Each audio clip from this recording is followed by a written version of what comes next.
Go.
That's the meeting getting ready to start.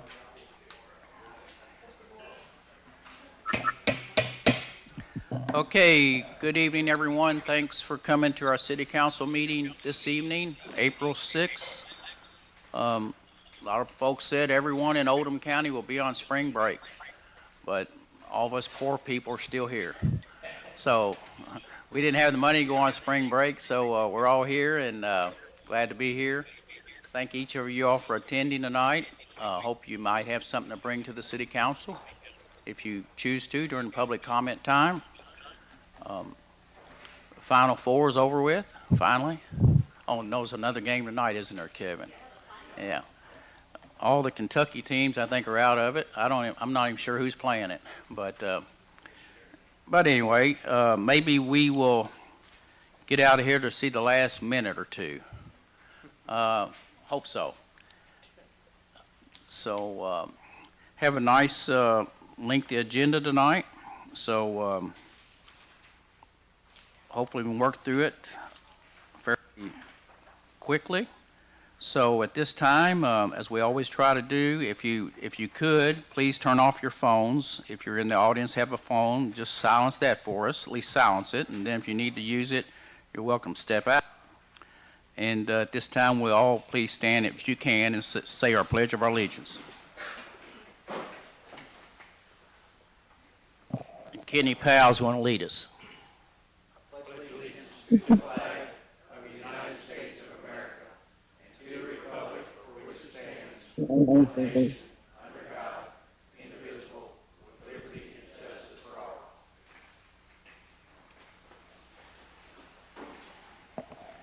Heather Woodcox, our city clerk, would you please call the roll? Councilmember Ricketts. Here. Councilmember Booker Bishop. Here. Councilmember Kinzer. Here. Councilmember Taylor. Here. Councilmember Davenport. Here. Councilmember Powell. Here. Councilmember Kamer. Here. And Councilmember Taylor. Here. Okay, those records of the council members being present, 7 are in person here. The 8th one is Lucy Ricketts. She's traveling. She's fortunate enough to be going on spring break, so she has gone out of town. I don't think she's going to the moon, but anyway, I think she's headed south. So good to see you tonight, Lucy. I hope you have a safe ride there. At this time, I'd like to, we have a motion to approve the agenda. Anyone would like to entertain a motion to approve the agenda as it's presented tonight? So moved. Motion made by, was that Trey? Yes, sir. Trey Kamer, second by Joe Davenport. Any discussion on the motion? If not, all those in favor of the motion, let me know by saying aye. Aye. Anyone opposed? Okay, in your package, you also have the minutes from our March 2nd, 2026 City Council meeting. Please take a look at those minutes, and when someone's ready to make the motion to approve, I'll be ready to accept it.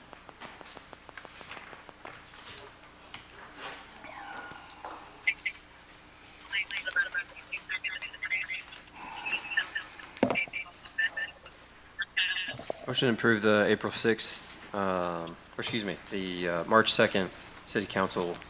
Okay, motion has been made by Trey Kamer, second by Joe Davenport. Any discussion on the motion?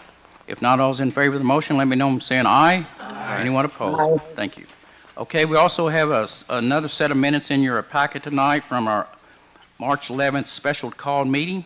So please take a look at those minutes and see perhaps if anyone has any issue or problem with those minutes as presented. Motion to approve the March 11th special called City Council meeting minutes. Second. Motion made by Trey Kamer to approve those minutes, second by Jason Kinzer. Any discussion on the motion? If not, all's in favor of the motion, let me know by saying aye. Anyone Aye. opposed? Motion passes. Moving right along, City Administration, Cindy Alvano's up. Cindy's our Finance Director, so she has tonight our three typical financial documents. So Cindy, welcome. Thank you. Welcome, everybody. Happy Final Four night. So if everybody could take a look in their packets, at the payables check register, anybody has any questions related to any of the checks written during the month of March? I do. Okay. I have several. The first one under bank account police forfeiture, I just wondered, what are we writing these checks for to the Commonwealth Attorney? So when there are forfeitures, we are required to pay a certain percentage of the intake over to the Commonwealth Attorney's Office, Okay, all right, as required by law. okay. Yep. And then the next thing is under, there's no page numbers on here, but, Are they not up at the top right-hand corner? well, there's a staple there, I don't know, I don't see one. Okay. Under the Kentucky utilities, I noticed there was a large expenditure of $10,538.50 for some streetlights. I just wondered, did we have to buy a new one, or what was going on with that? Can you see what check number it is over to the left, in the left-hand column? 2910. Okay, so that check was written for $11,573. The $10,000 is the majority of the streetlights. So our bill runs anywhere from $10,000 to $11,000 per month. Okay, so that was just like That's a monthly a reoccurring. monthly reoccurring? Yes. Okay, I just thought maybe we had to buy a streetlight or something. No. And then under, I guess it's under 2929, check number 2929. Yep, under Amazon. There was a network camera for code enforcement. I just wondered what they used that for. So outside, if you've had an opportunity to go upstairs to the second floor, code enforcement has a security feature out front where the door, and therefore that they can view the people that are coming into their location upstairs. Okay, I don't think I've visited up there. I'll have to go up there. and Okay. see. Yeah, Stephanie would be happy to show you around. And then the one other question I had, check number 117291, the red solar stop signs. I've certainly seen those. They're quite bright. I just wondered who approved those and what was the reason for deciding to get those? Actually, after some collisions and some near collisions and a lot of folks, Laura, that have actually been close calls and people that are just flying northbound through 53 and Main Street. I had a number of citizens and businesses that say it's a terribly dangerous situation there, which it is. There's been some things on Facebook where a deputy sheriff from some other county just drove right through the whole situation there and about broadsided a car one morning. And folks have been asking myself and maybe the council folks as well, what could we do to improve the safety of that intersection? I got checked with Matt Bullock, the District Highway 5 engineer out of District 5, and they regulate signage on state highways, and he said, Mayor, I hate to get in a habit of doing that, but since you're saying it's a terrible safety situation there with people thinking that the next stoplight to stop out at is Highway 146 or Jefferson Street, they look beyond those stop signs, and thus we got a lot of pedestrians walking back and forth there. So Matt said, I tell you what, Mayor, I'll approve the flashing lights around the perimeter of them. However, we don't have the funds at the state level to pay for them for that specific use. I mean, because if I get into that, I'm going to be putting these things up everywhere in the state of Kentucky just to try to slow people down at the intersection. So I made a decision to try to make the intersection much safer. So I ordered the signs and had them placed there. Okay.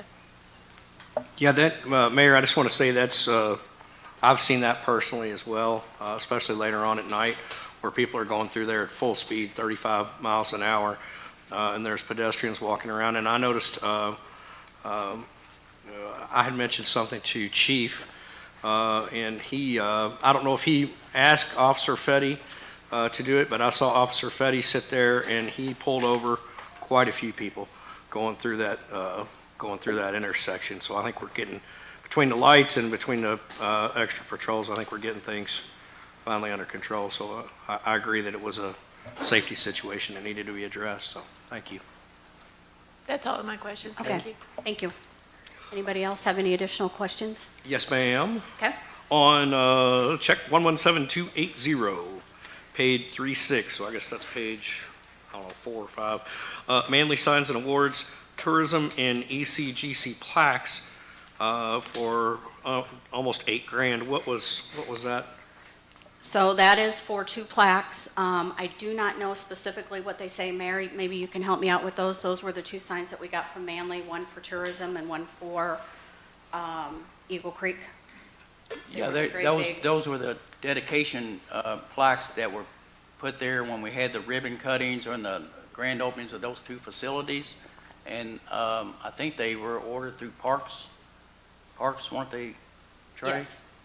Yes. Yes, they were. So they came through the Parks, and it's just the recognition of all the people that were involved, the city councils that were involved, the architects, and just trying to show presence of those facilities when they were built under who's got leadership, and that's what those were about, Jason. Okay. Was that something that you approved, Mayor? I don't remember it coming before City Council, or is that something that happened years ago and just got through? It's something that seems, Jason, that happens with every building, wherever it is. It's this building, the police station, just things that happened prior to me coming here, but it's always been basically done to, Okay. put a place or a plaque on these facilities and we had them at the skate park, Springs Park Pavilion. So it's just a dedication, a remembrance plaque that should be there from now till doomsday. Okay, all right. The other thing, it's not a question, but I wanted to address, there's a check for Harvest Moon for $350. And it's an event that Steve put together through the Parks Department. I actually attended it. I know Sarah was there and some other folks. It was a really huge hit. It was very well received by the community. For only $350, it was a really good give back to the community. I think the return on investment there was really nice. So anyway, Steve he made it happen for that little amount of money because he put a lot of his own hard work into getting everything together and borrowing things here and there, and probably used some of his own stuff to make it happen. But anyway, it was a really nice event for the community, so I wanted to recognize Steve for getting that done, and recognize the city for giving back to the citizens, something like that. It was really nice. And for those people that aren't aware of what the event was, it was the cheese making Yes. event. Yes. Really fun cheese making event with the gentleman who has a doctorate in food science and technology. And it's a very interesting guy. So it was neat, and everybody had a lot of fun, and it was a good event for the community. So anyway, just want to recognize Steve for that. So thank you. Okay, anybody have any additional questions? If not, I will ask for a motion. Anyone willing to make a motion to approve the payables? Motion. Motion made by Jason Kinzer. Second. Second by Joe Davenport. Any further discussion on the motion? If not, all those in favor of the motion, let me know by saying aye. Aye. Anyone opposed? Okay. Next item, Cindy. Okay, the next group is your financial report for March of 2026 and year-to-date through March 2026. If anybody has any questions, the first page is your revenue, and the additional are by expenses by funds. Does anybody have any questions related to those financial statements?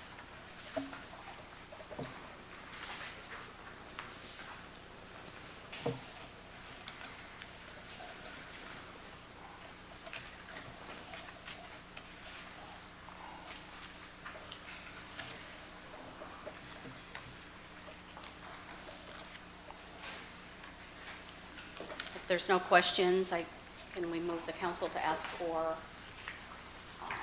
Make a motion to approve statement of revenues.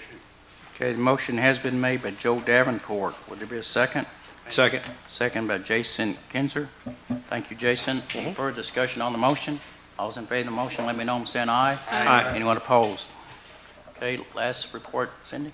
okay, the last report is your bank account balance report. As you can see, the city's account balance from a financial cash balance perspective is holding pretty steady. Down at the bottom, we did purchase a new T-note on March 25th. It's a 6-year maturity, and we were able to get that at 3.625%. Where's that? I see the 4.2 and the 4.1.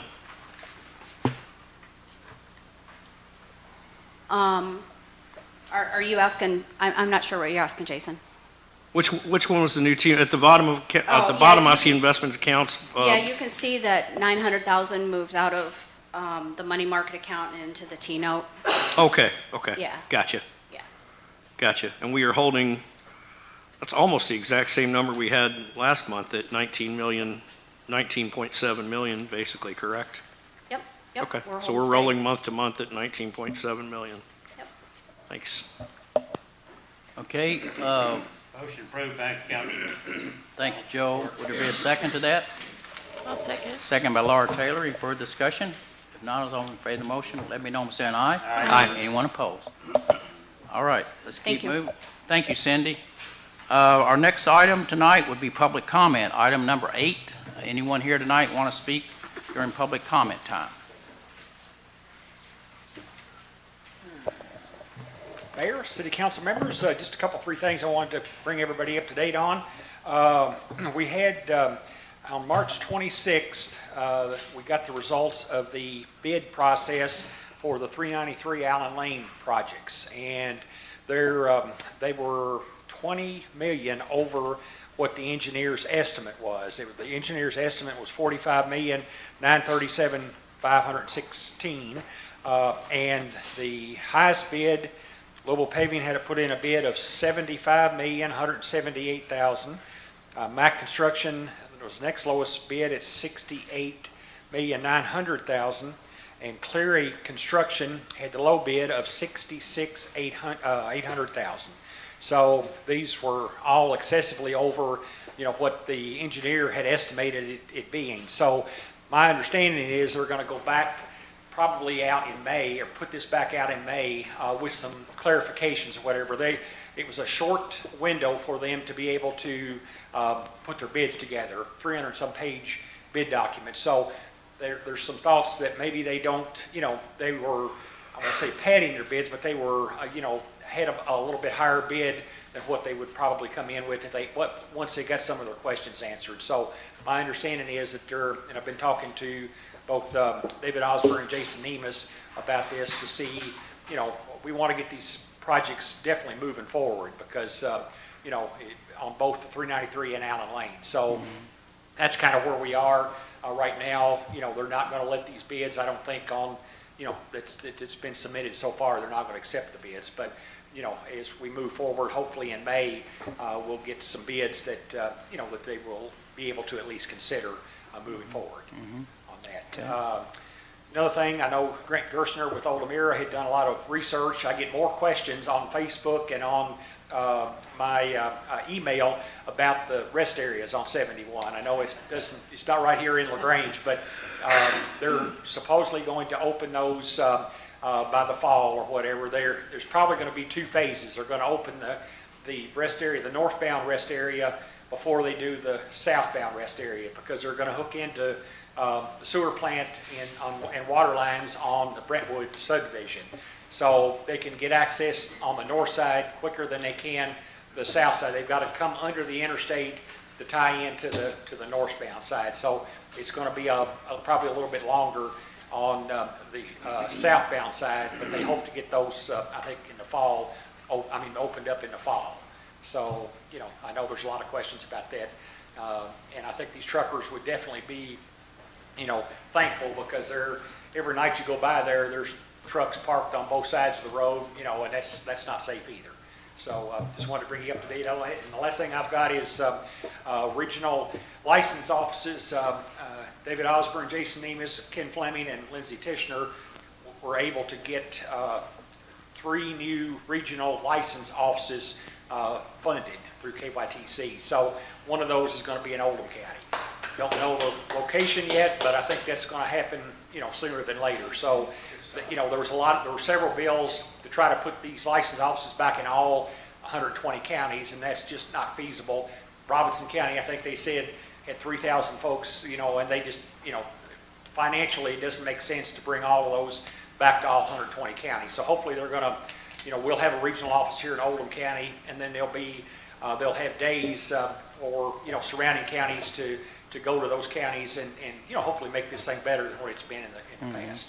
So, Well, thank you. that's all I've got, unless y'all have any questions. It's good information, Kevin. Hey, Appreciate it. hey, one of the questions that I've seen is folks ask why we get the restrooms are closed and all that for the rest areas, but why don't they open the parking areas for the semis?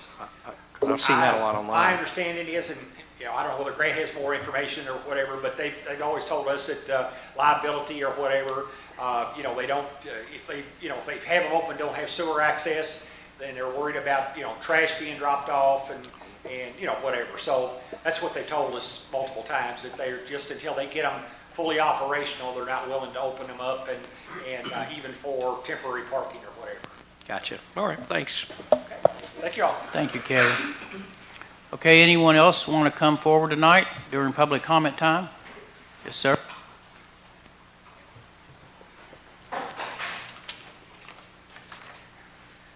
I'm Joe Pierce. I live at the corner of 4th and Jefferson here in town. And as the weather's getting warmer, I just wanted to bring up an issue I noticed last summer, my wife and I started to notice the sudden appearance of unfamiliar folks kind of roaming around in downtown LaGrange and around our house. We'd spot them in the alley, just up and down the sidewalk, folks that we don't normally see.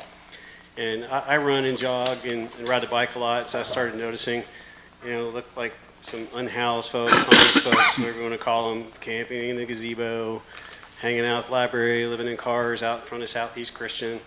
And it's concerning to me because I had an office down by the library in downtown Louisville in 2017, and we had a similar kind of a summer that year where suddenly we started to see folks show up, and then, a year later, it was so bad that you really couldn't go outside and go to your car without fear of, petty crime, and we started having, we had folks shot on our block, we had drug dealing and all of that stuff. So not that those things are going to come here, but I think it's important for the council to pay attention to those sorts of problems and to Barney Fife it, to nip it in the bud, because it really did get out of control quickly in Louisville, because it was out of control before they did anything.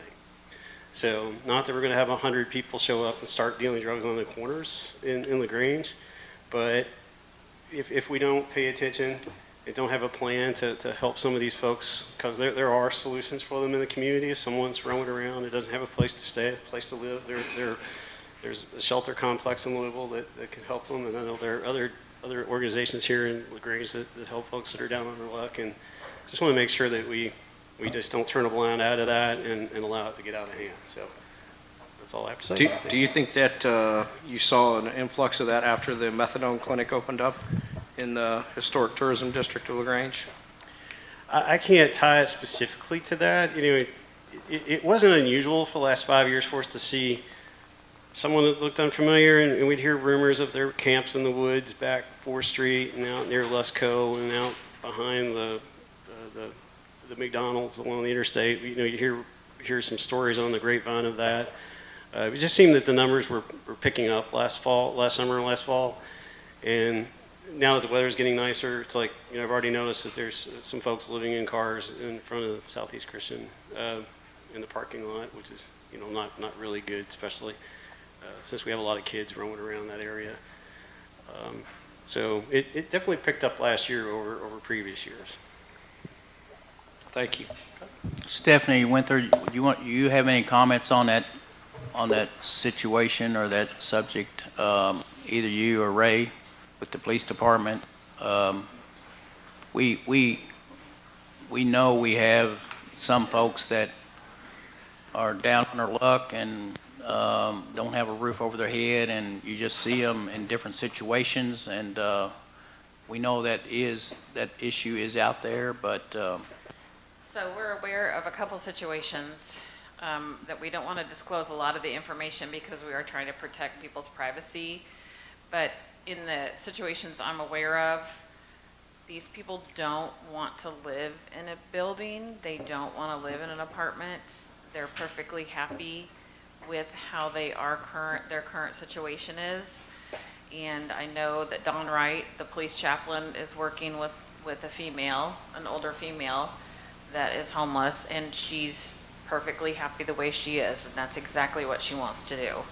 And I think the police department could also say that I think you guys they're all pretty well aware of who our homeless people are, and a lot of them, I think most of them are local people, but I'll let him talk to that. But yeah, we are aware of the situation, and in some cases you just can't help them. That's where they are. And as we encounter other homeless people, especially in the summer months, sleeping in the woods, the gazebo we've addressed, we've increased patrol in that. So every morning between 4 and 5 a.m., we're making sure that that's clear and they're not sleeping on city property. The bathrooms have addressed themselves because they now lock. Some of them have automatic locks, so there's not a lot of people staying in our parks.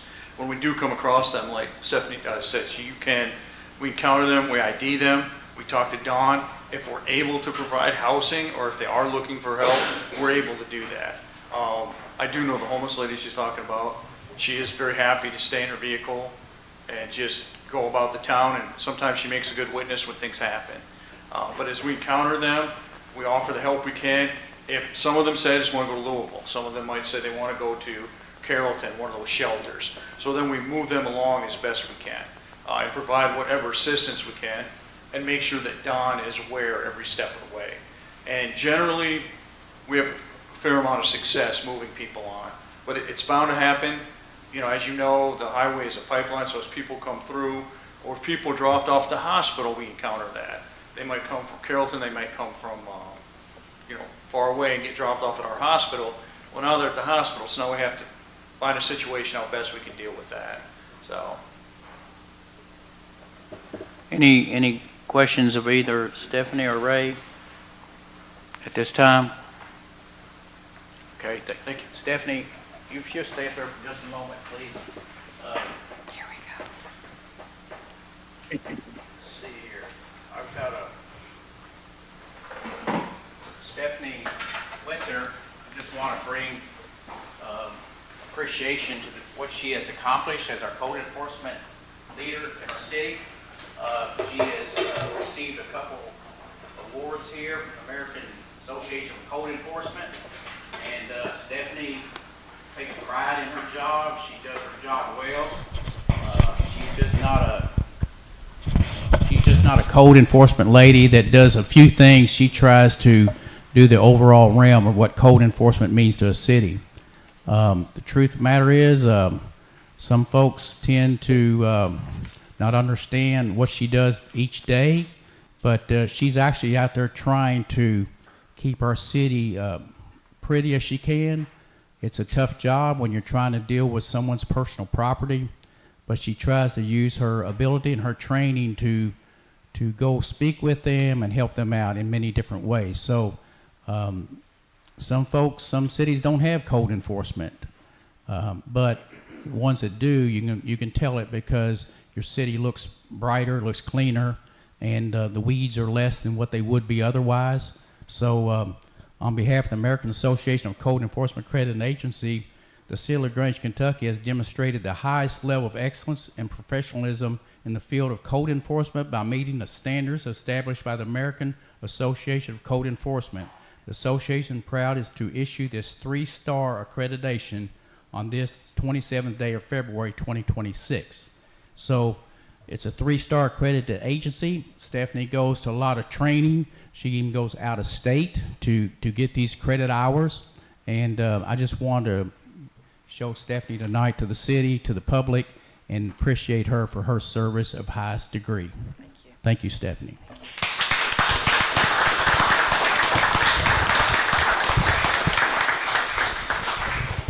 Mayor, I'd like to add that's to illustrate the level of dedication that she has. Stephanie, if I'm correct in saying you are one of 16 in the entire country that have achieved this level of accreditation, is that correct?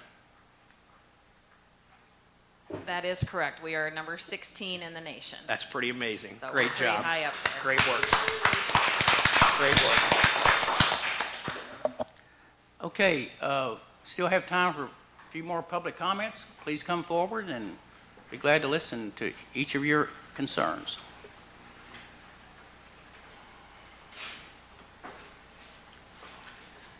Good evening, Randy Steams. I live on Horton Road. Hopefully you all remember us from last month.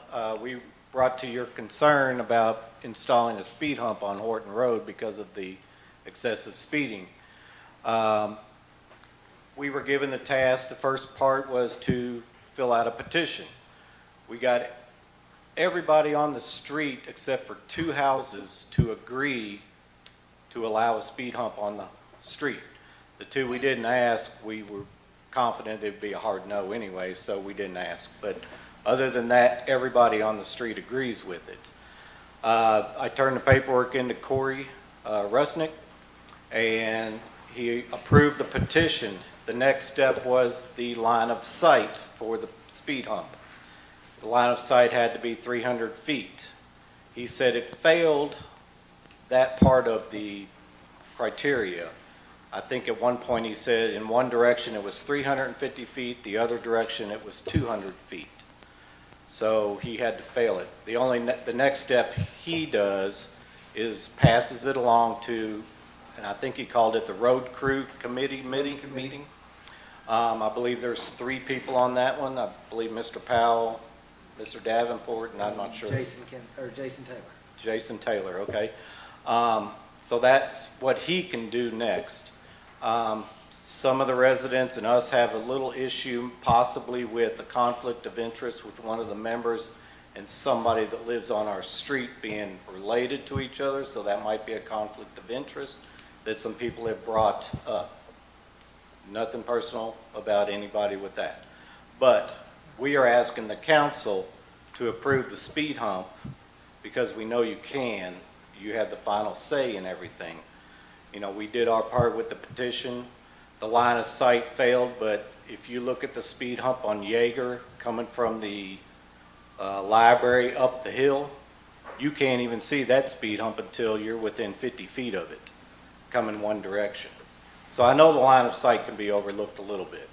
Yes, we don't want anybody's vehicles to be injured or anything like that. So we are here to ask the committee to go ahead and approve our speed hump as well as the city to pay for the speed hump because the residents do not feel it is fair for them to pay for something that the city installs and maintains, which we kind of discussed last time that that's pretty rare to make the residents pay for it. So we're here to ask you all to make the final call.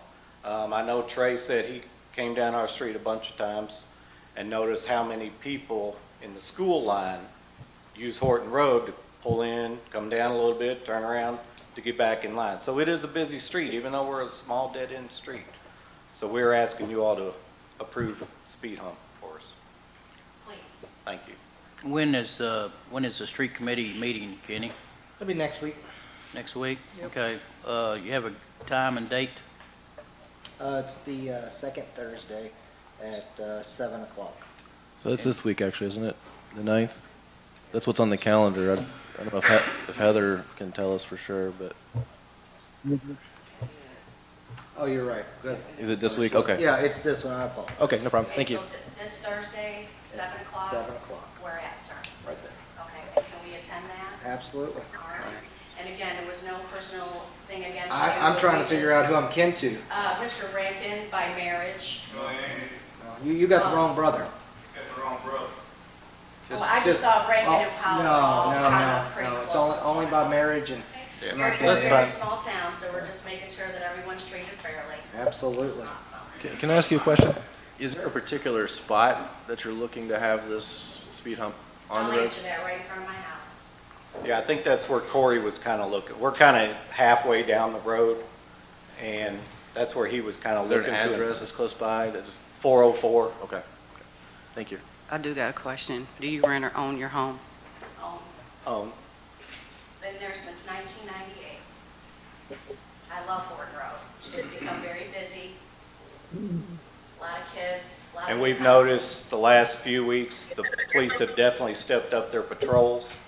And I know one afternoon, we were sitting on our front porch, we watched the local police officer pull over 4 people within 20 minutes.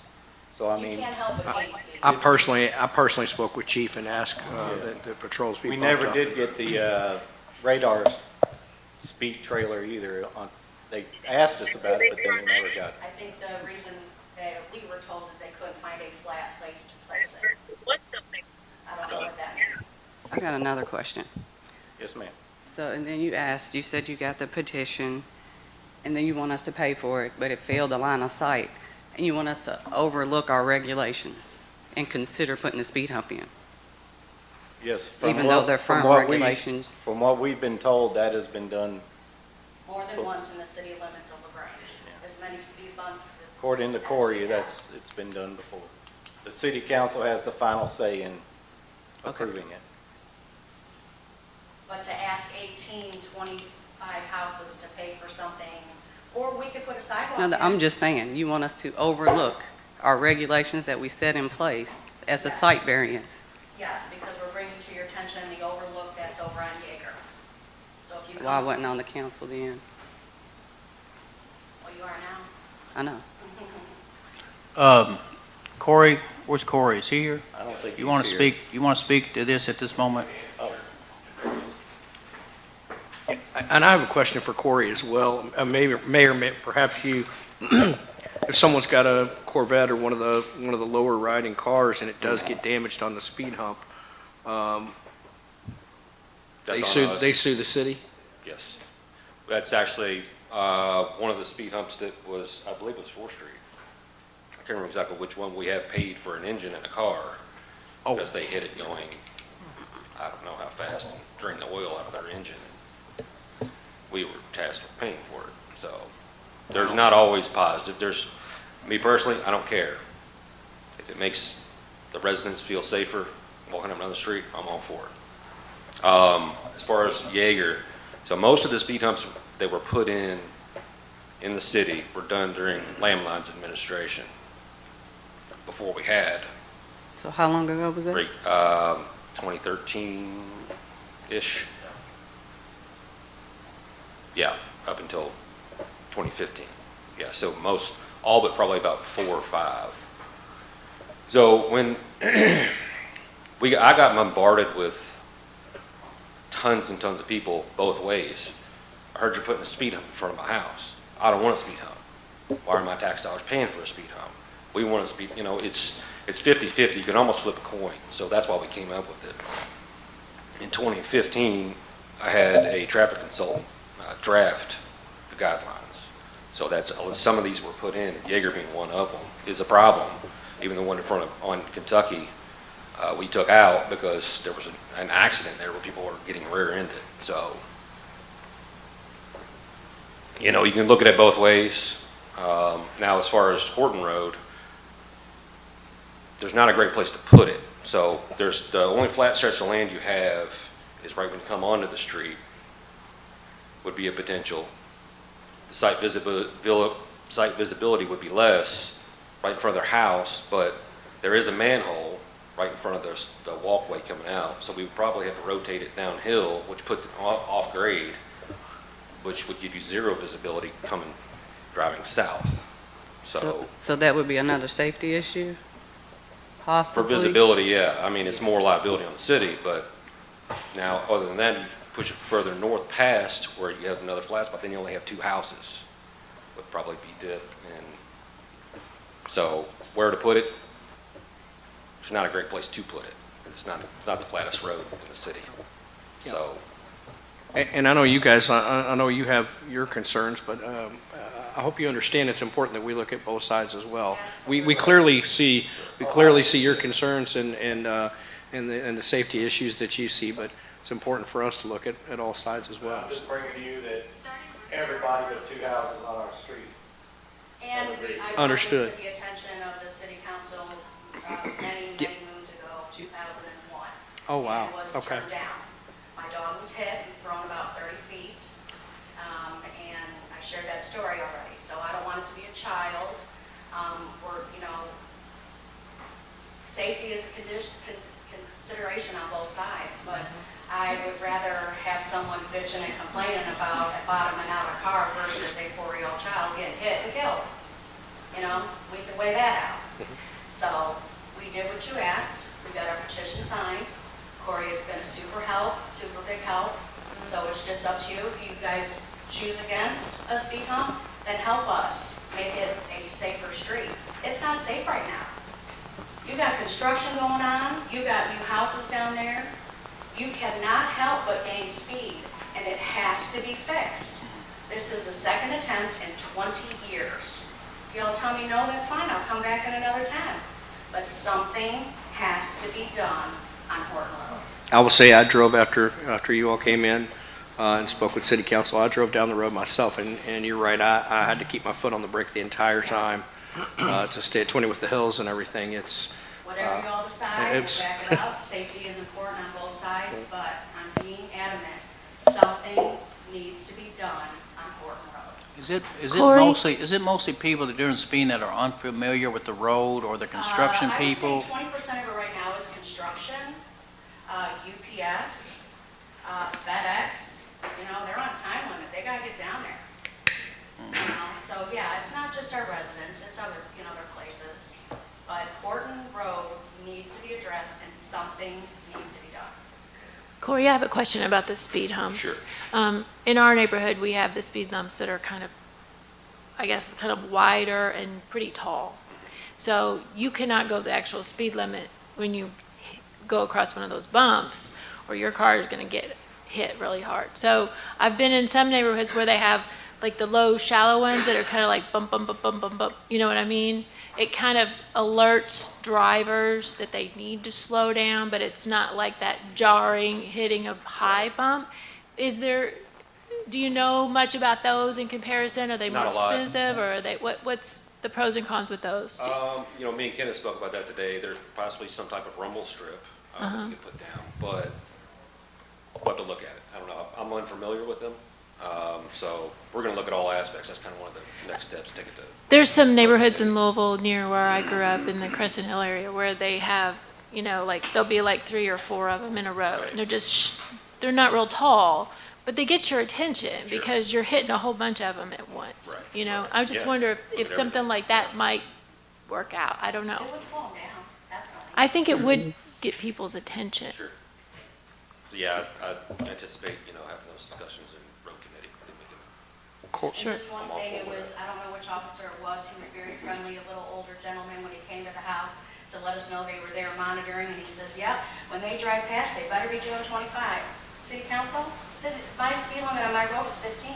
He's been on the Grange Police Department for over 10 years, didn't even know it. I thought it was 20. And then he tried to say that 15 It miles is an hour 15. is only in trailer parks. So I thought, oh wow, so I start driving through LaGrange, you got many side streets that are 15 miles an hour. So the 15 miles an hour only trailer parks, that was an untrue fact. And my speed limit is 15.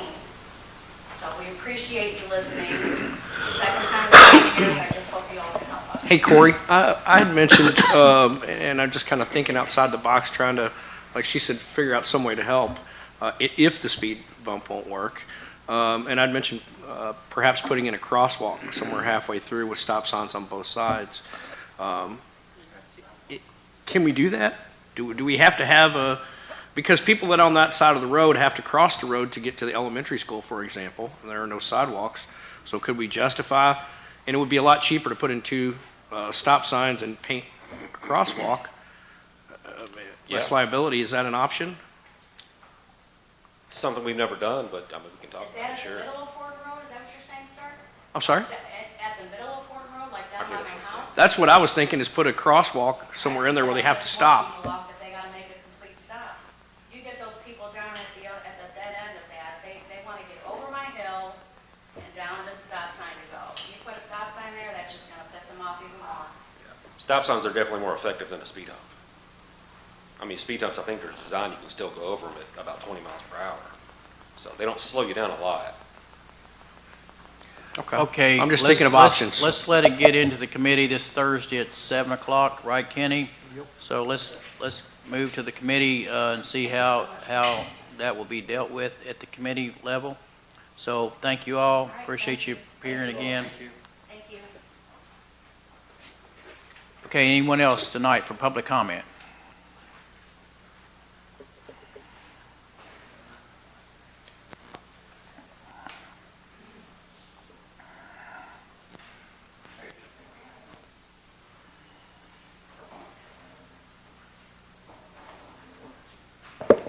Richard W. Rankin, 519 Horton Road, Grange, Kentucky. I live at the dead end of the street. I've been there over 50 years. Never seen a kid hit. Far as the dog, you ought to have it on a leash, I'd say. It's a leash law. If you're worrying about your child, wait a minute. I didn't interrupt you. Right? Dog was on a leash. Shouldn't have got hit.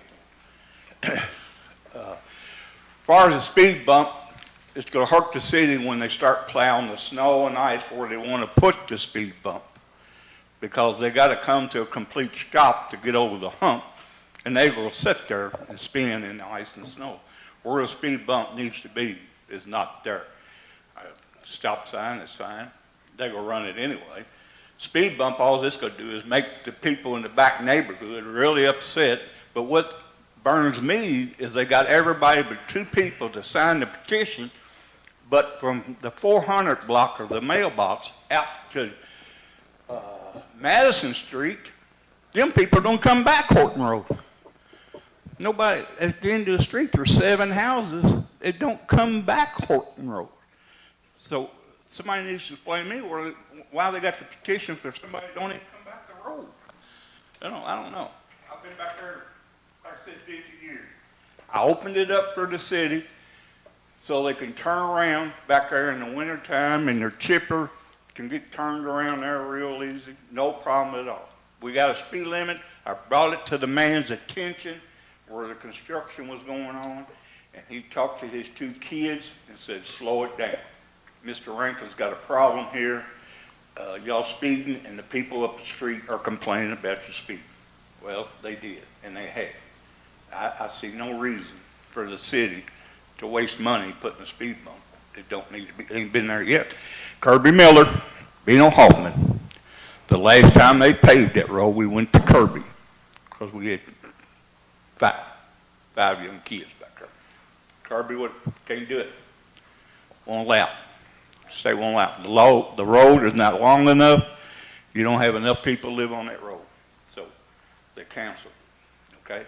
Then the second term of Essie Carter was there, same thing. They tried to repave the road, else you can't do it. They won't allow it to happen. So to me, I think they're jumping the gun. Have they slowed down the neighbors? Question to you. Have they slowed down? Yeah, because half of the blocks was pulled over, Mr. Rankin.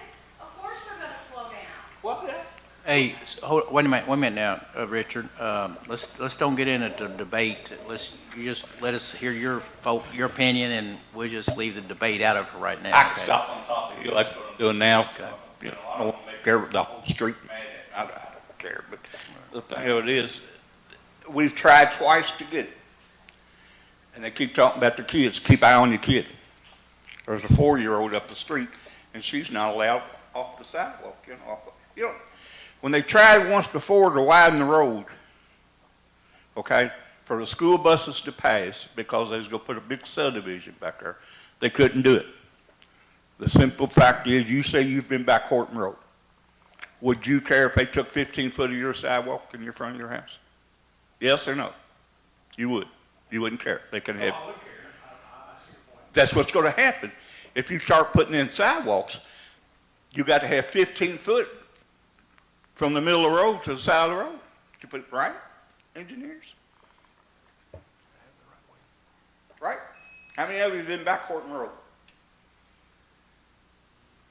You agree? I mean, I can block it off. When you drop off that blacktop, like I told him when I practiced my gun. When you Okay, Richard, block off that we'll give you a few. blacktop, Hey, Richard. that's mine. Rick. That's the county. Dear. Dear. Okay, everybody. Okay, thank you, sir. I was going to give you a few more seconds to finish up. Anyone else want to come up during public comment time? Not, we will keep moving on. Thank you all for Hey, coming. Mayor, just real quick, if nobody else wants to come up and talk, I think it's good that we've got the citizens coming out and coming to public comment. And I like to see a lot of people that are, I know are running for office, trying to make a positive change in the community. So if you don't mind, if anybody here is running for office and you're here, sitting here watching city council trying to learn, if you don't mind raising your hand, I think everybody give a shout out to you guys that are being involved. I like to see that. I like to see you getting involved with the council and being here, learning all the stuff that you can. So thank you. That's all I wanted, Mayor. Okay, thank you, Jason. Okay, we're going to move on to our presentation of 22-23 fiscal year audit. We have tonight with us Kevin Fisher. I don't remember if all your council members have met Kevin or not. I think you have. Everyone met Kevin here? I mean, I can't remember which council last time Kevin was here, but welcome, Kevin. Good to see you, sir. Good to see you guys. Thanks for having me this evening. I'm here to present the fiscal year 23 financial statement audit. You all have two things in front of you. You have a green-bound book and you have a letter. I'm going to start with the green-bound book. The first thing you'll notice is it's thick, so there's a lot in there. For the sake of the presentation this evening, I'm going to cover the things that I think are noteworthy and important for tonight. I'm not going to cover everything in the book, so if I skip over something, it's not because I don't think it's important. It's just because for this evening, I don't think that's what the focus should be. Directly, you'll open up the Greenbelt book there, directly after the table of contents is the independent auditor's report. Each year when you all engage the auditor, the auditor issues multiple reports. The first report is the auditor's report on your financial statements. There's a report later in the back of the Greenbound book that is a report if you have a finding of a control deficiency or a compliance issue, it shows up in that report. I'm going to cover that later. I'm going to go in the order of the Greenbound book, so I'm going to start with the independent auditor's report. The independent auditor's report is 3 pages. By design, the opinion is the first thing that shows up. A lot of the language in the auditor's report is very similar each year. What you're looking for is what is the auditor's opinion. And that's on the first page, the first 2 paragraphs. I'm not going to read it word for word, but what the auditor's report is saying is that it's a clean audit report, meaning that we were able to come in, perform our audit, and for fiscal year 23, we're able to say that the information that follows this report is fairly stated in all material respects. So what that's telling you is after you go past this report, you're reviewing the financial statements, you're reviewing the disclosures and all that information, in our opinion, for fiscal year '23, that's good, reliable, accurate information. So that's a good report on the independent auditor's report. I want to take you through the book and explain quickly what's in there. I'm not going to go over everything. I just want to explain quickly what's in there. Directly after the auditor's report is on page 4, management's discussion and analysis. This goes from page 4 to 11. This is the city's report. Our role as the auditor is to make sure that the numbers in the management discussion and analysis agree with the audited financial statements, and we have done that. But pages 4 to 11, that's the city's report. I take it we're there. If you'll flip to page 12. Page 12 is the beginning of the audited financial statements. The audited financial statements, keep in mind this is for June 30 of 2023. So I noticed at the beginning of the meeting you all went over numbers. So these numbers are going to look different because it's almost 3 years ago that these numbers are reflecting. But this is for June 30, 2023. Page 12 is a really interesting statement. You only see it once a year. So page 12 is the city's balance sheet citywide, inclusive of all the city's funds. It includes the general fund, the road fund, the ABC fund, the golf course, the utility commission. It's got everything lumped all together. So you only see it once a year, and you only see it when you see the auditor's report. So I just think it's an interesting financial statement. On page 13 is the income statement for the citywide, which is, you only see this once a year as well. So page 13 is an income statement that shows all of the funds of the city, general fund, utility commission, golf course, et cetera. And at the bottom of page 13, it shows the city's net position as of June 30 of 23, a net position of $28 million for governmental activities, $24 million for the utilities, and $52 million total. So that's reflective. Net position is total, how much total assets exceed liabilities. And so for fiscal year 23, that's what the city had for net position. On page 14, these are your fund financial statements. So those first two statements show citywide. Page 14 gives you the financials at a fund level.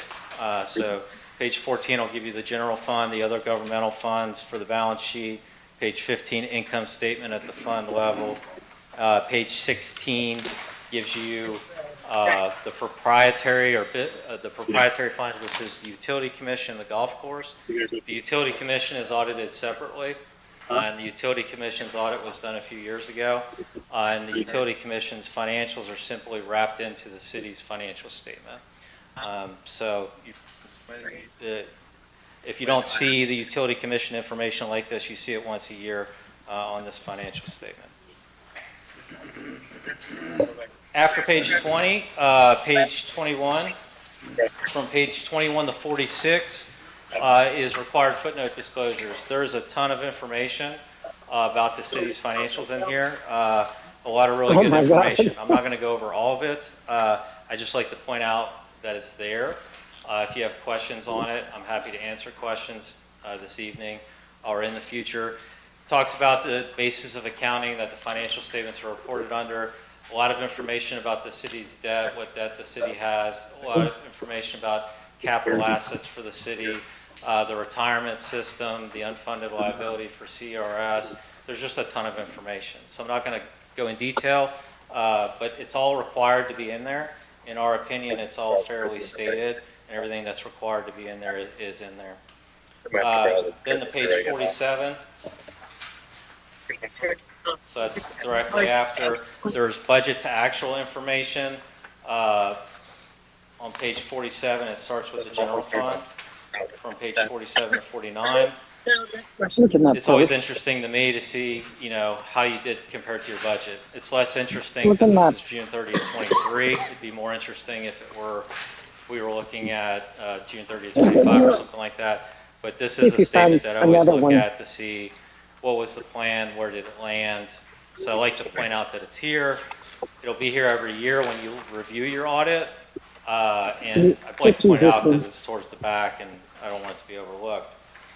Directly after that, page 50 to 59, Back a little bit. Yeah, there are a bunch of required disclosures for CERS. I think he's asleep. Those are all required to be there. They're all accurate. I typically tell city councils that I present to that for your all's role, it's not really helpful or useful information. I don't think it's useful for the budget process or it gives you much, so I wouldn't spend much time there if it were me, if I were on the council. But it's all required to be there. In our opinion, it's all accurate and it's related to CERS. And then on page 60 to 63, it gives you some more fund level detail on some of the smaller funds and activities of the city. I just wanted to point out that that's there. So I want to take you through that quickly. There's a lot of hard work that goes into that. There's a lot of numbers in there. There's a lot of information. So I hate to just skip it and go directly to the next report. So that's a quick overview. The second report, and I'm on page 64, which doesn't have a page number at the bottom, so the page before 65. This is the report on internal control. So every year, when you all engage the auditor, you engage the auditor to audit the financial statements and to issue an opinion. You also engage the auditor to review and assess internal controls, to report on any deficiencies in internal controls, and to report on any compliance issues that are identified as part of the audit. This is the report that, you know, the first thing people think about when they think about an audit, they think finding. You know, You okay, Gus? If you have findings, it's this report. The first report is, could the auditor come in and say that your numbers are fairly stated? Okay, so the first report, we could do that. It's clean, good opinion. This report on internal controls, we do have findings, which are similar to the 2022 audit findings, if you're familiar with that report. There's 6 findings in total. There's 4 control findings, and there's 2 compliance findings. The findings, page 64 and 65, talks about the different types of findings, but doesn't go into detail. The detail on the findings is on page 66. And I'm not going to read them word for word. What I'm going to do is explain them quickly in my own words, what they are and what the issue was, and then take any questions that y'all might have. On page 66, the first finding, it says the city should have internal controls in place that enable it to accurately record all transactions, including year-end accrual transactions. It says recurring, so that's repeated. What that means is when we show up to perform the audit, we're provided with your numbers. So we were provided with your June 30th, 2023 numbers, your financials, your total cash, revenues, expenses, et cetera. And we're provided with those numbers and then we audit them.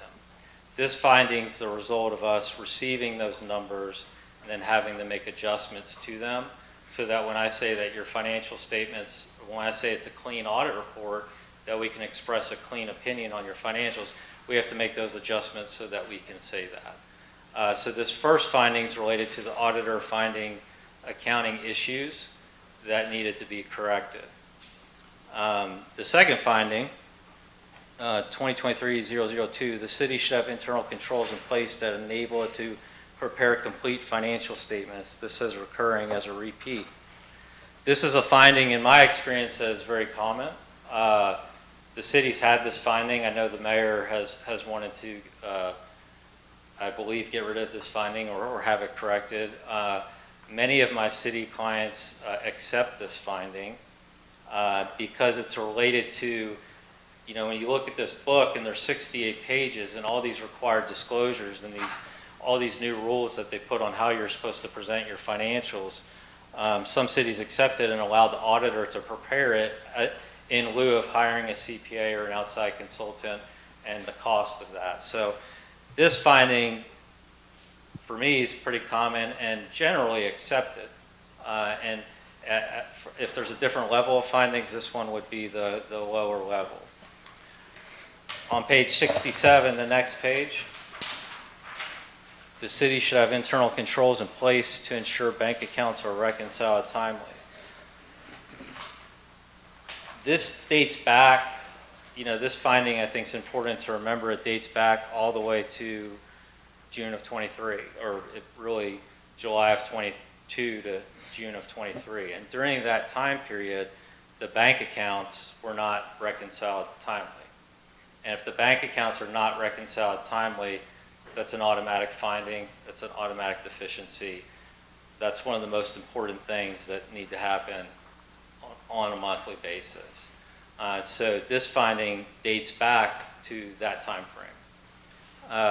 The next finding, 2023-004, the city should have internal controls in place to ensure the mayor and the city council are provided with accurate, up-to-date financial data monthly. This finding stems from, in our opinion, saying that during this time period, not tonight, but during this time period, the information that was presented to the council, in our opinion, likely contained significant errors. It's my opinion that if the bank accounts aren't reconciled, that you cannot rely on the financial information that's being presented to you. So that is what, if you were to read through it, that's what that finding is saying. That's number 4. Yeah, I mentioned, yeah. Next, the next page, number 5, says the city should timely file all required financial reports with the state. Repeat. So that's, the audit is due to the state every year in March. So it would have been due in March of 2024, and we're in 2026. So that's what triggered this finding. There's also another report that's due to the state, the Uniform Financial Information Report, that was late as well. So this is a compliance finding in this report.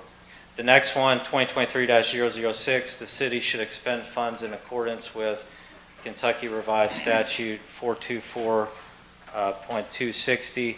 This is a bid. This is a bid finding. We, during our audit, we looked at a lot. You can talk. You And can some talk. of the purchases that we looked at, there were a couple. Bid documentation was not provided to us, so it's either not correctly advertised for bid in those cases, or if it was, the city personnel weren't able to locate that documentation That's from a different type of charger. fiscal year of '23. Yeah. So that's a quick, okay. that's a quick rundown of the findings without, just to give you an overview and not read word for word. And that's the end of the Greenbound book. So before I take questions, there's also another letter in front of you. This letter is designed as a communication between the auditor and those charged with governance. So the Greenbound book is more of a public document, whereas the letter, is designed for the auditor to communicate things that maybe won't be shared with the bank if you're going out for a loan or a grant or whatever. Most of the language in this letter is pretty standard. Got your shoes? If you were to look at it last year to this year, it doesn't change much.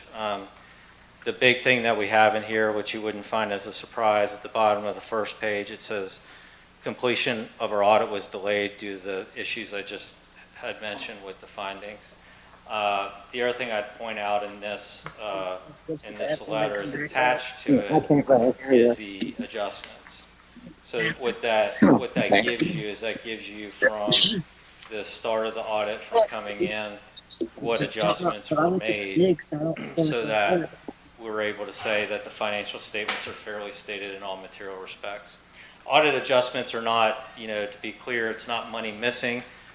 It's accounting, so that your books are presented in accordance with accounting standards. So that's everything. So I'm happy to take questions. Mr. Fisher, Jason Kinzer, I had a couple of questions. On finding number 4, 2023-004, management's response was, with assistance from the finance director and computer support, working on resolving this, but basically providing accurate, up-to-date financial data to the mayor and city council. From what you witnessed this evening, I'm sure you were here when Cindy gave the presentation, does that seem like more of in line with what you're looking for, or did you see something this evening that you think maybe should be cleaned up even more? In other words, are we there yet? Yeah, I mean, I think that you'll be there when your audits are caught up. Okay. I have not looked at, I haven't looked at anything since June 30th, 23 from Okay. an audit standpoint. Okay. I would say that if your bank accounts are reconciled and you have a process in place for that, and they're reconciled to your accounting records every month, then you're on your way for me to being confident with the numbers that are presented to you. I would be personally, in my experience, cautious until the audit is caught up, because I would want to know, I would feel better when it's caught up, because right now it's only to June 30th, 23. So you've got 24, you've got 25 still open. Understood. And then on number 6, finding number 6, do you recall what the item was that was purchased that was greater than 30,000? There was a vehicle. Or were there more than one? There was a vehicle, and I don't recall the other one, but we can get you that. Okay. Yeah. And then, well, my final question is, we have 6 findings. Is a single finding enough to not pass the audit? Or because in your initial opinion, it seemed like everything was kind of looking good, to paraphrase. But then we have the 6 findings. So is there a number of findings where if you have one single finding, does that mean you don't pass the audit? Or are there a number of findings that you can have and still pass the audit? Or how does that work? Yeah, so the first report is really typically almost always going to be clean. In my experience, because usually the auditor can get there with adjustments and working with personnel. So having a clean audit opinion, that doesn't necessarily indicate, good or bad until you get to the end. My opinion with findings is, are they repeated? Repeated findings are not good, because it indicates it's been drawn to your attention and steps haven't been taken to correct them. Now, this is a little bit different because the audit is late, so June 30th, 24 hasn't been done, so there's not that time to react to it, to correct it. When I presented 2022, I already knew some of these findings were going to be here because it hadn't been drawn to your attention to have time to make the correction. But from a findings, I don't think findings are necessarily bad. Findings are, for my clients, a lot of times a learning opportunity, just mistakes, oversights that you learn from and you correct. They happen. So I would look at whether or not they're repeated long term. Do you are you familiar with the state criteria, what they're looking for as far as looking at the audits and making sure?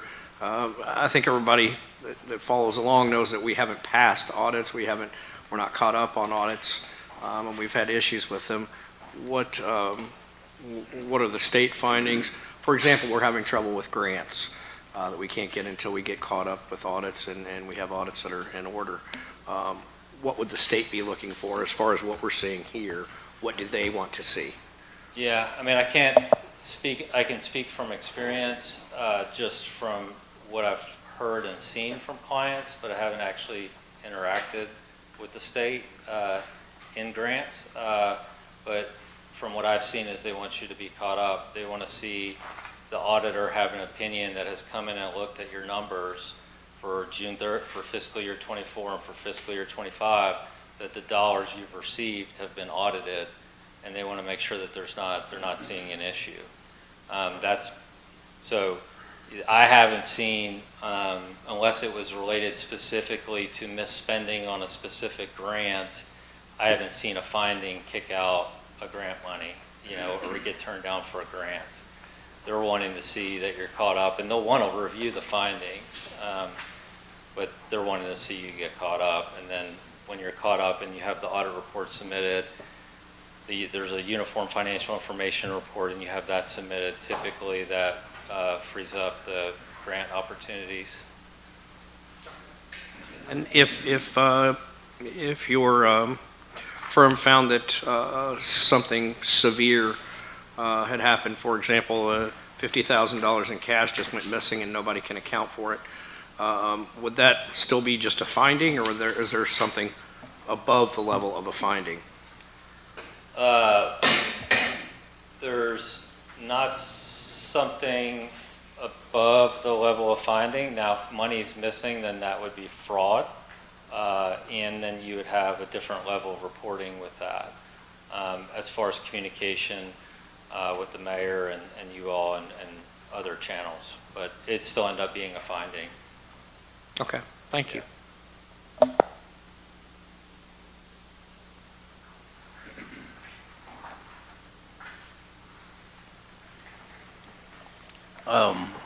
Anyone else have any question for Kevin? The only thing I can say to this situation, I've said it, I continue to say it, it's unacceptable. I'm not a type of person to throw anyone under the bus publicly, but I had to make a tough decision on Christmas Eve a year or two ago, and it's when I caught up with this situation, and I had a terrible Christmas, and I had to let a person go just because Heather worked in the department, and it's not something I take lightly. I take responsibility for it. However, I really had to do something to a very kind person that I hated to have to do, but it was just because this was tough types of work to be done, and I didn't pick up on to it until I actually came forward and determined that was the situation. And for those in the audience, this is a occurrence that happened that it just happened, and it got to the point that I didn't realize it till the point it happened, and I got onto it and had to make a tough decision on things. On New Year's Eve is when I did what I had to do. But for those being here, that being said, that's reason the person or two probably wasn't, even though they've done this for years, they'd switched accounting, and they switched programs. They wanted to switch a program. They got all confused in the reconciliations of it. It just mothballed into so much stuff that they didn't even understand what was happening. But it didn't come to me till I finally had to figure out what to do with it. And that's what prompted me to come to this council to hire Cindy Alvano, a CPA who needed to have oversight of this. I think Kevin, even though he hasn't mentioned it, would hopefully think that what the council has done in approving of Cindy Alvano with a degree in accounting and a licensed CPA, that's what the city has needed for years. The city has grown. The numbers got well beyond a person's capability. And to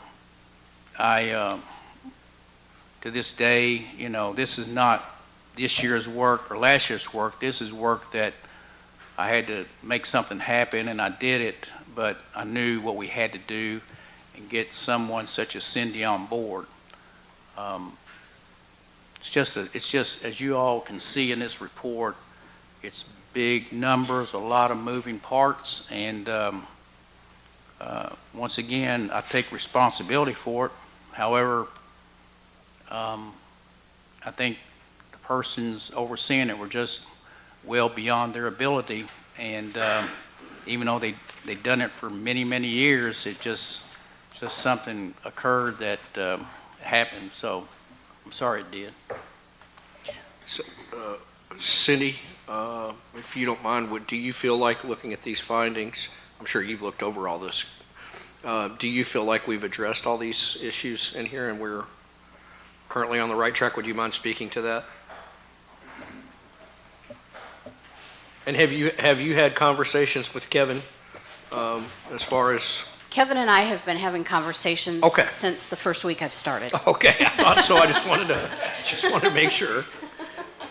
And he's been a tremendous help. Yeah, the findings that I see today are reoccurring, and yes, we are addressing them.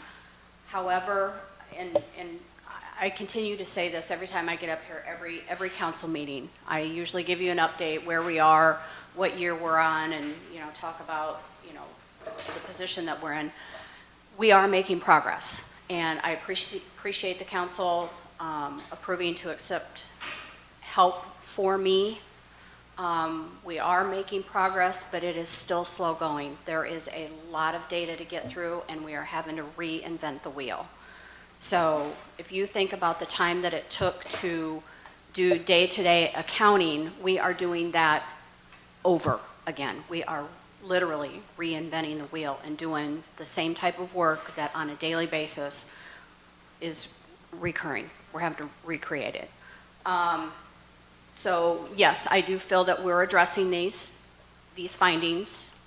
Will they be corrected in the next couple years? Probably not, because they've already historically happened. Like Kevin said, when he came into this fiscal year 2023 audit, that he knew that automatically some of these findings were already going to be present, and that will likely be the case for 2024 as well. Okay. But for 2026, 2025, since you've been here, you feel like all of these have been addressed and corrected, and they won't be findings. When he audits 2026, we're not going to have these same 6 findings.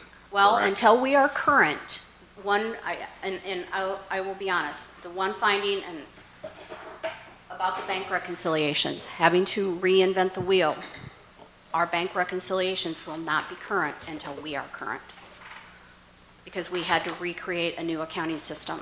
So that is a roll forward of the data as we're going forward.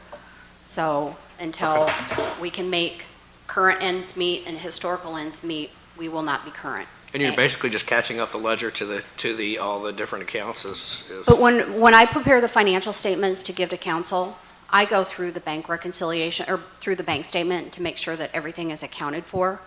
So 99% of what you are receiving is accurate. I can't say 100%, because if 100%, then the bank reconciliations in the accounting system would be complete, and they're not.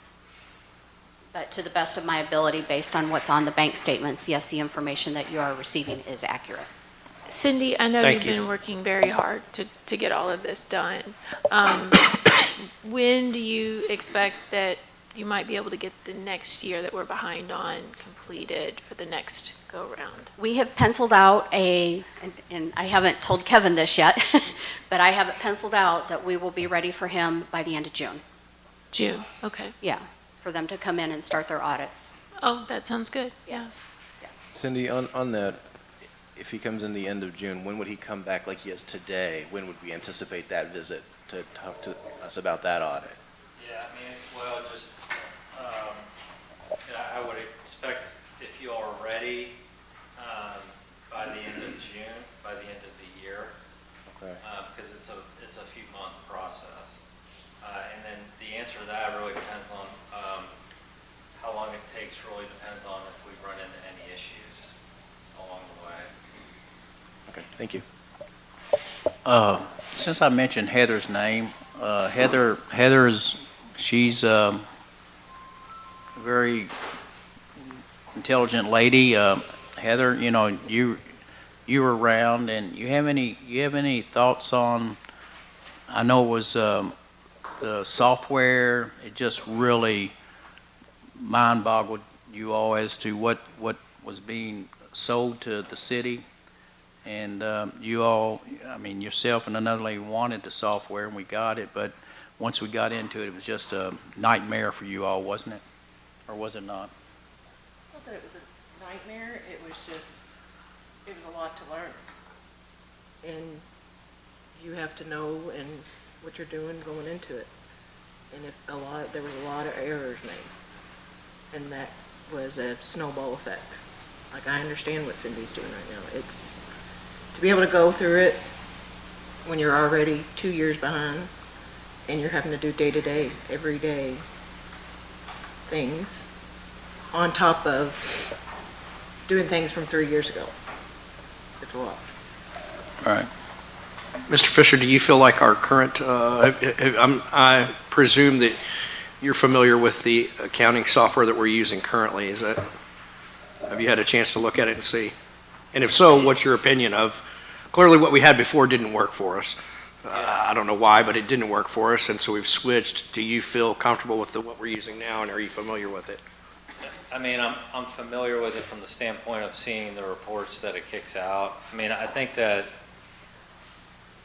you know, my first thought was I didn't love it, but it's just different. I think it's usable, you know, and I think if I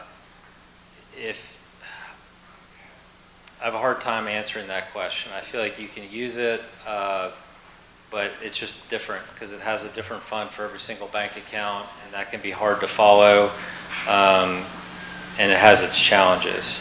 I did have another client, but smaller, use it, and they're liking it, but they're also, they're not a city, you know, so they don't have all these different funds and bank accounts. They have one, and it's really working for them, so. But that, I don't think there's anything wrong with the software. Like, I don't. It's not your favorite. Yeah. Okay. so Cindy, shouldn't Cindy be the one, though, that tries to decide that if that's the software that she feels she's comfortable with, and hopefully you are too? And so if there needs to be a change to it, then that would come from Cindy, wouldn't it? It would, your all's decision on what software you use. I would not be involved in that, other than if I had a referral or an experience, I can shed light on that. I would suggest, if I were deciding on that, I would want to make the decision based on what's going to get me caught up quicker. I always, when I hear accounting software change, I always worry, you know, because it can be a huge task to get all the data transferred over into your chart of accounts, and it all sounds great. I have a salesman trying to sell me right now, and it sounds great, but I'm not doing it because I don't want to deal with it. It's really hard. So, you know, I don't think it's a bad idea to think about switching, but I think you got to think about, is it going to delay you even further and cause you more problems? The number one thing would be getting caught up, and then you could visit that, I think. Cindy, was the software that we're using now, was that already in place when you arrived, or were you instrumental in helping pick that out? Or were you stuck with it when you got here, or how did that work? I was stuck with it when I got here. Okay. My first initial thought, like Kevin said, was I wanted to do away with this program and bring in a new one. However, my first and foremost focus is to get the audits current with the software that we currently have, because any software that we change to, you're going to have a ton more reconciliations that you're going to have to do just to make sure that the data transferred over. We're very familiar now with how this software works, even with all of its limitations. But we are comfortable with what it's doing right now. So my recommendation at this point is to stick with what we have until we get current, and then if there's any changes to be made, we entertain them then. Gotcha. Yeah, it sounds like both of you would be all right with switching once we're caught up, so that's interesting to know. Yeah, it has a lot of reporting limitations. Okay. Kevin, do you think that would speed up things on your end as well if we had a different software system that's you're more familiar with or more comfortable with? Do you think it would speed up things on your end? No. Okay. No, because the software is really for city personnel that has to deal with it. The auditor audits the reports that are kicked out, and if we don't agree with, if we think there's an issue, we question it, and then Cindy would deal with the internal of how to, what entry has to be made and, what went wrong or whatever. So for an auditor standpoint, no, I mean, I think the software can do what it needs to do. It's just different and whether it's the best fit for a city of this size. I think that's what the question would be. Okay. Thank you. I know that's probably not a normal question you get, but it's important. Yeah, I think Thank there's you. a lot of, and it might not, I kind of wonder what's going to be available 2 years from now with all the changes going on. And so I almost kind of want to sit back and wait personally myself and let some of these things work out. Thank you very much. Okay, Kevin, thank you so much for coming tonight, and we'll hope to see you soon again. Okay? Thanks, sir. Thank you. Okay, let's move to item 10, Sarah Garrett. You want to come forward, Main Street Director? That was a tough act to follow. Hey guys, how are you tonight? Good. Good. First and foremost, big congratulations to Stephanie because that was extremely impressive. Congrats. Love that. Heck yeah. And then, okay, back to my report. In March, we had about 25 volunteer hours.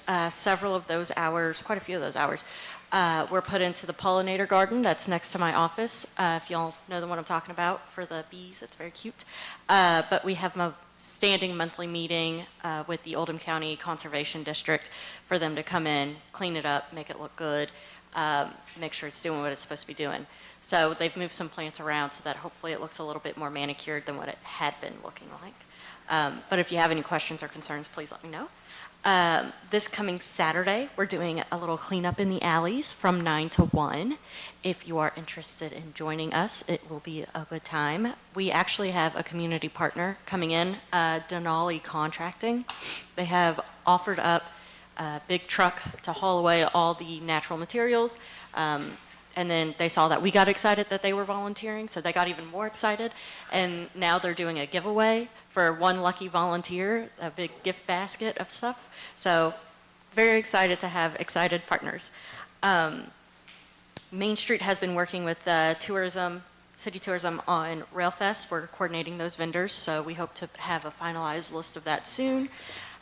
Payments will be due for those folks on April 9th. Let's see. It's up on the screen. I just kind of did an activity bingo sheet to try to get people out and about downtown, especially with those sticking around during spring break.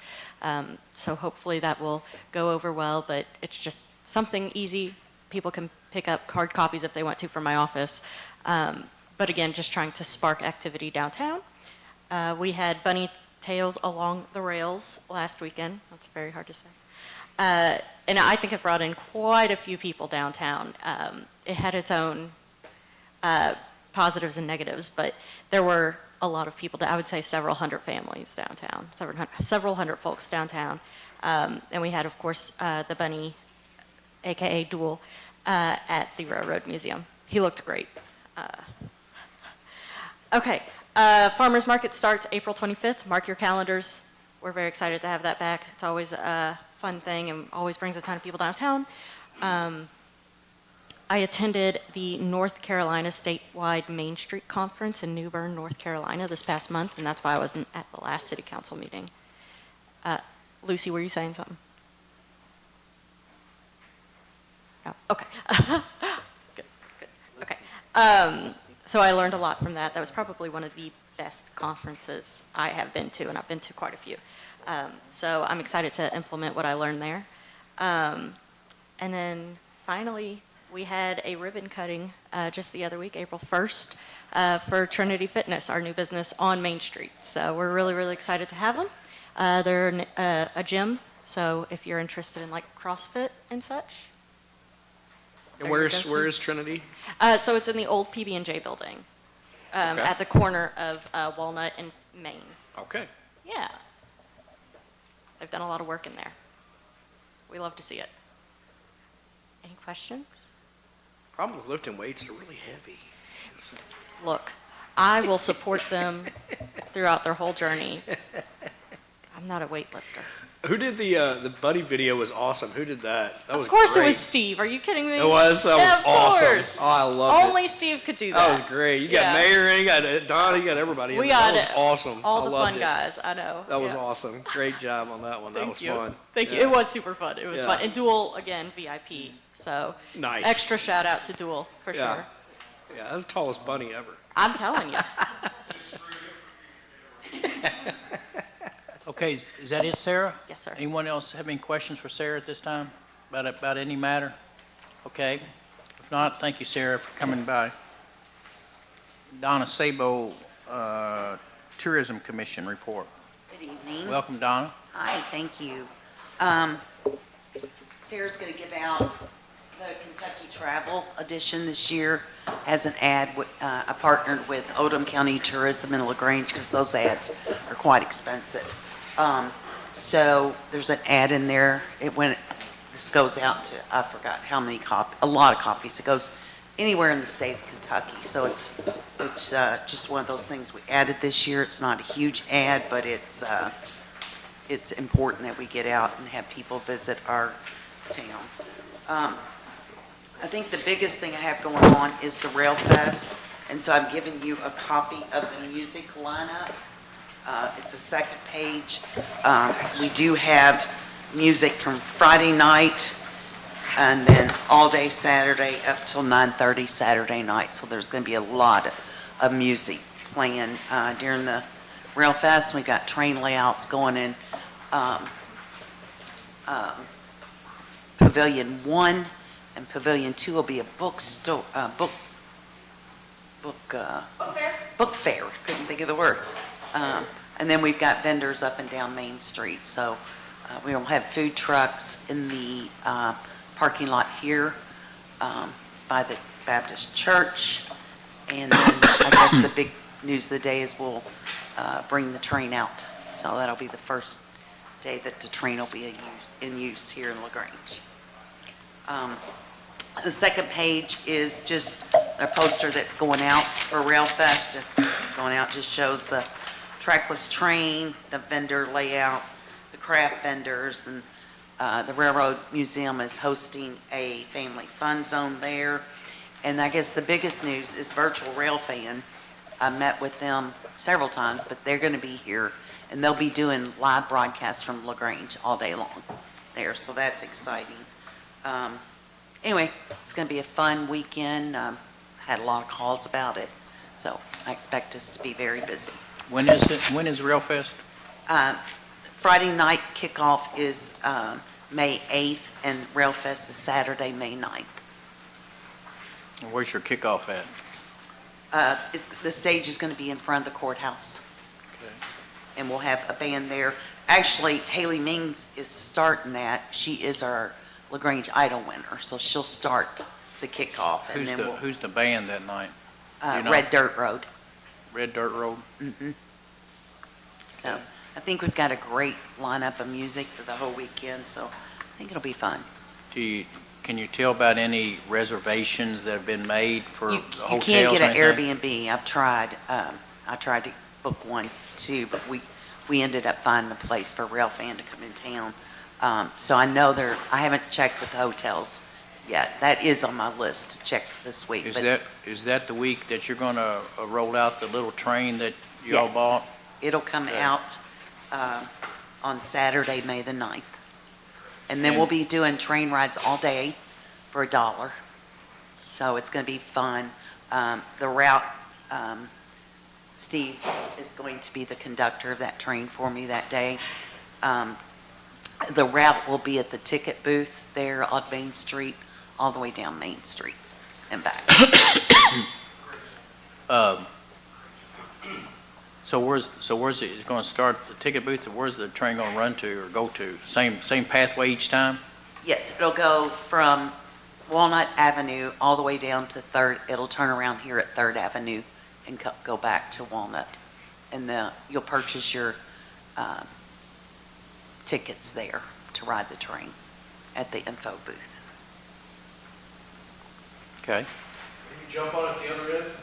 No. I can buy your ticket then? No. But we're going to do a trial run this week to Right. make sure, we need to see the distance, how long it's going to take, and all those things. And, we have to also make sure we have our police officers in line for the four-way stop there, because that is, I agree with you, that's a very dangerous intersection. So, Okay, is that it, Donna? that's all I have. Anyone else have Anybody anything for Donna? questions? Okay, thank you very much. All right, Appreciate thank it. you. Okay, Scott Treese, come on, Scott, please, item 12. No, you can't. Give me 5 minutes. Oh, Scott. Hello. So you all should have got our financial report in your packet. While you're looking at that, I'll run through our projects. So Odom Reserve project was slated to be complete April 2nd. Now May 8th is a substantial deadline. So all the piping is in the ground. So we're focusing with electrical at the pump station is what they're working on now. They've got the building completed and ready to start installing all the electrical components. First Street Water Project is approved. That's the project under the railroad here that we're going to try to work around everything else and get that in. It'll be later this year, probably. I'm going to say August before we do that. We're going to try to get past Odom County Day, and so that we're not interrupting anything there. With that, we will have one lane closed as you're coming north on First Street, right there at the tracks. The Courts Water Project, so that is starting now. We've got material here.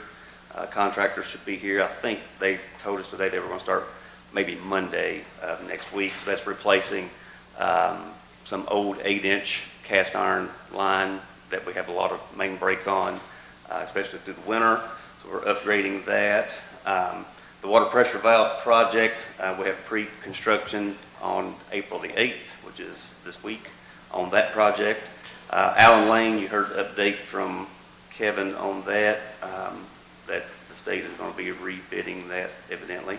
So we're just waiting on them. All of our engineering is complete for that project. East Peak Road sewer extension is complete. Trilogy sewer project is also complete.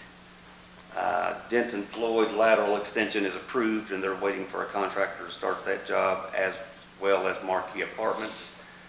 Dogwood Estates is also approved, water and sewer approved, so we're waiting on them to start work there. And Parkside Estates is in design, and so I'm waiting for submittals from them to review. I do want to bring up, we are very well aware of 4th Street and the settling that's going on. We've been working the last few weeks trying to get a contractor out here to mitigate that. We've been working with Corey some on that as well. So we hope to have somebody in here in the next couple of weeks. And I want to stress, we're doing a temporary, the words temporary patch right now. We're going to wait, once we get that patch in, till probably July to see if there's any more further settling. Once there's no further settling, then we will come back in and do a restoration. Is that at the corner where the construction's going, or where it curves Where around? it gets around the curve, yeah. Yeah, so that line, it was the scope of the work. I mean, we're 15 feet deep in the road, putting sewer lines in, and so it's settled. It's settled a lot. We've had a lot of settlement. So we're very, very well aware of it and working to get a contractor out there to mitigate that. Again, temporary for now, and then probably a fix later in the summer, a permanent fix. Will you just say on the record, it's not a failure of the line, because that's what No, people it is just settlement of the backfill material. The line is in perfect shape. So we've cambered it. It looks great. It has not moved. So it is just we've put DGA back up to the top, and just through the winter, that DGA has compacted further. Even though they compacted it when they put it in, it's what happened. Yep. So yes, it is just settlement, and it will be addressed. Thank you. Okay, anyone have any questions for Scott? If you would, please look at his financial report, and I'd entertain a motion if you're okay with his report tonight and his financial status of the Utility Commission. Motion approved. Motion made by Trey, Second. second by Jason Kinzer, was it? Jason? Yep. Okay, we have a motion, a second. Any further discussion on the motion? If not, Aye. all's in favor of the motion, let me know by saying aye. Aye. All right, we're going to take about a 5 to 8 minute break. Okay?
Oh, okay.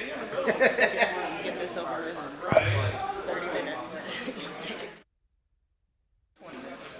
Okay, let's go ahead and begin, please.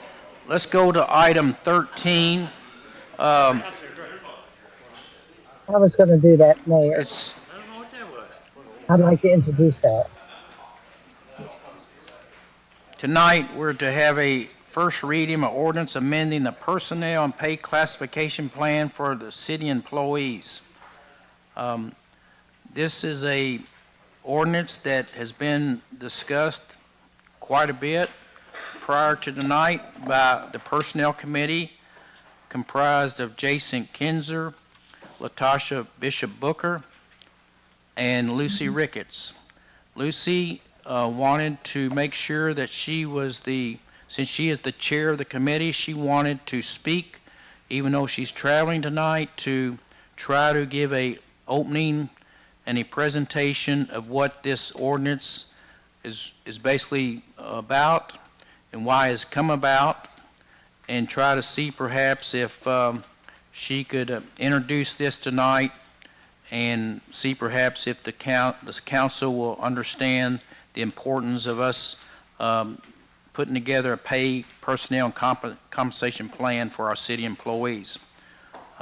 It's something that we shall have in our personnel policy, and I think it was a great exercise, but it's for the council to hear tonight, and then in a month we'll have a second reading and a public hearing on this ordinance. So, Lucy, if you can hear us, go ahead and speak about what you have guided this personnel committee through. Can you hear me? Yes. Okay. Speak You might loud. hear the truck behind me. All right, you might hear the truck behind me. My family is in an antique mall. I'm in a parking lot.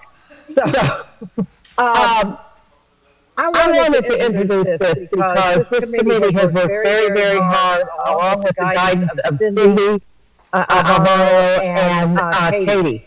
They have both worked very hard, and the mayor, and we've all worked towards making sure that what we come up with is working within the area, and that our salaries are fair and just. We used that group called the Hannah Group. They did that report that Katie had.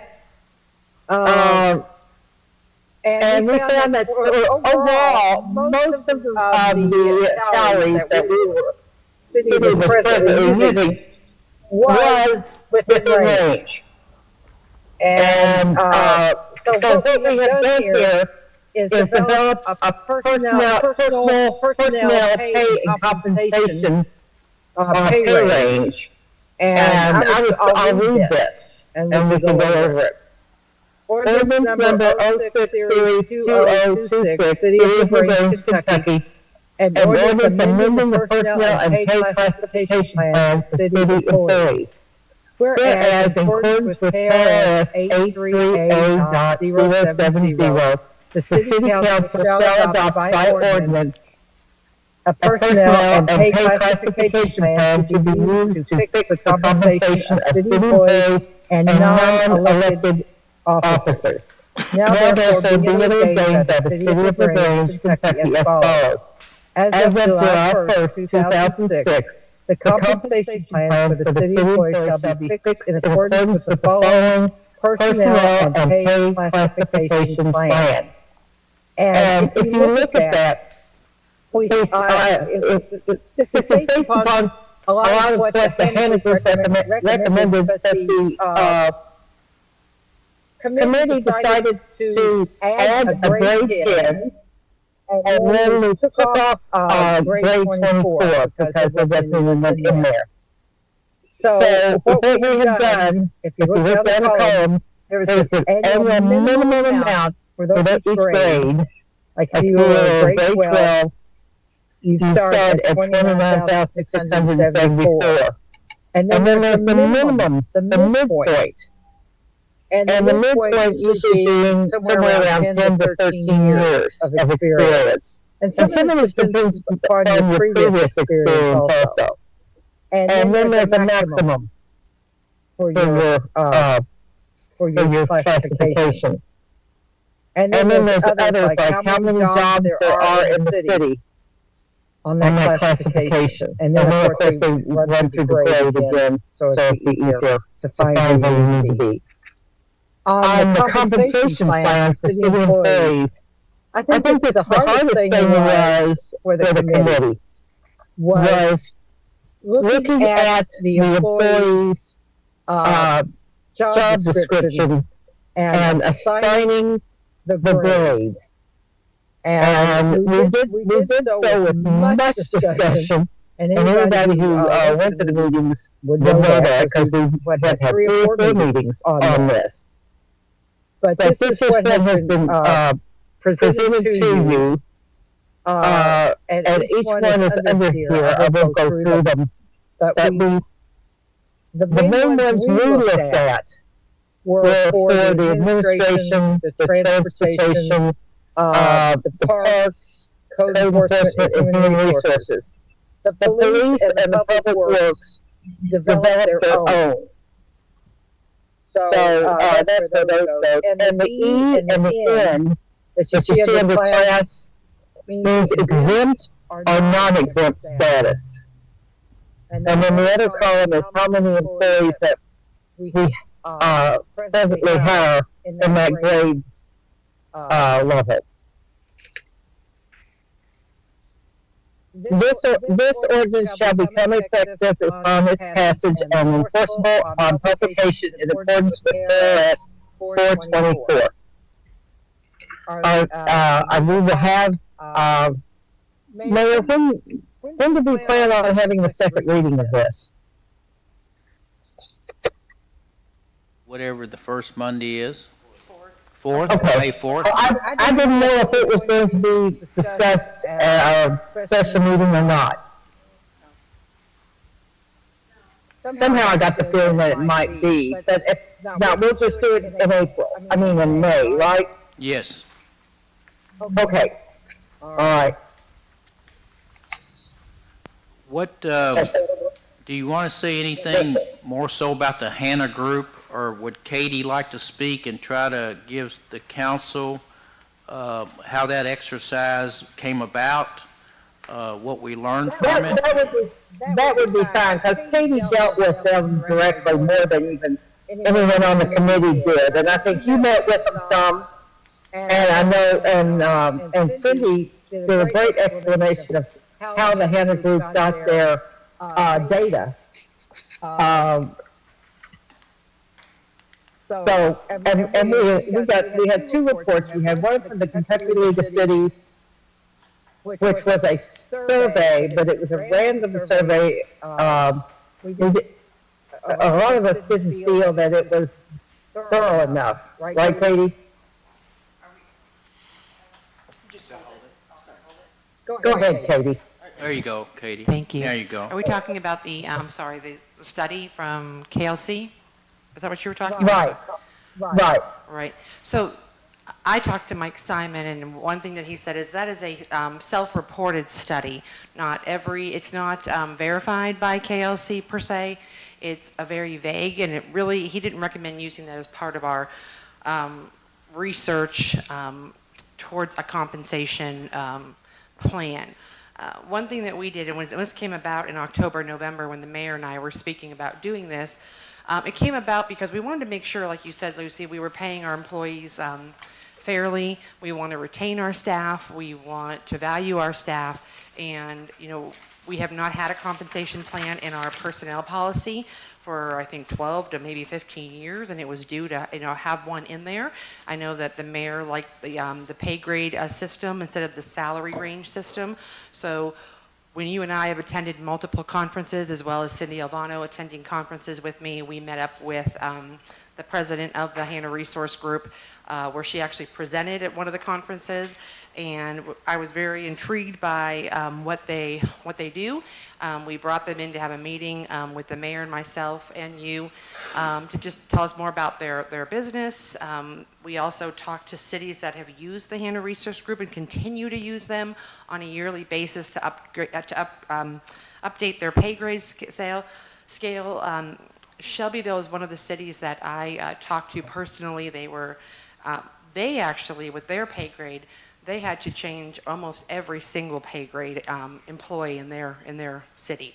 We were very fortunate. Out of 48 employees, about 5 or 6 were the ones that we really had to evaluate and look at their pay grades and their pay. But majority of our staff, thankfully, are being paid for what they think is fair for our city size.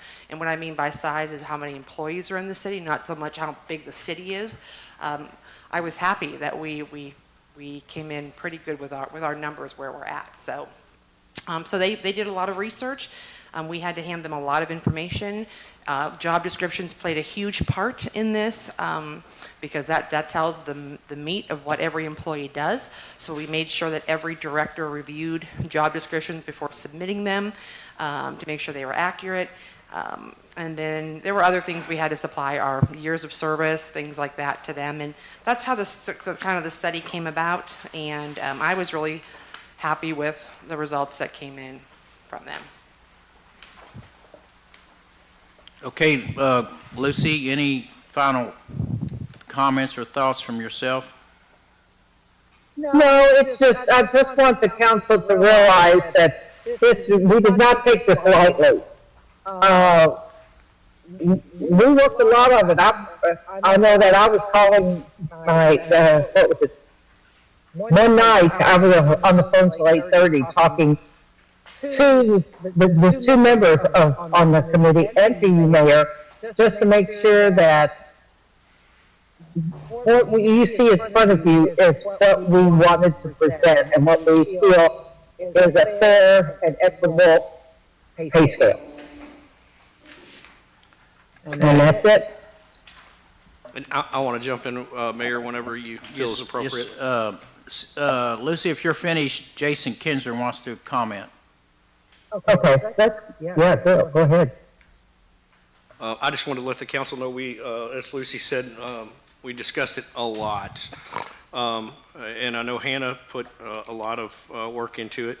I had a few issues initially with Hannah Group in that, for example, they did not take into account accreditations, accolades.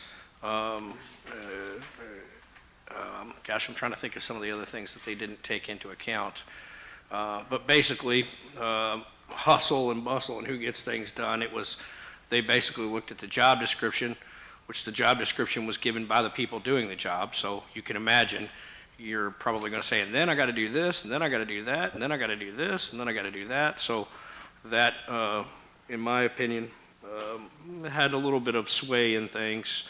And then, like I said, they didn't take into account people who go above and beyond and do a wonderful job. And of course, those are, I think the council would agree with me, those are absolutely the employees that we want to value and make sure we're taking care of and keeping.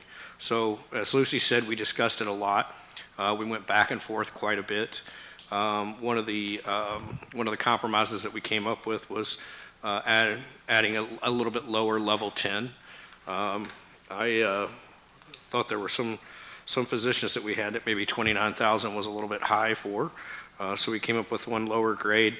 And then there was a level 24 that Hannah had put in that with insurance and everything was $250,000 a year. And I thought that was way too high for a city employee of any classification, in my opinion. So we did away with level 24.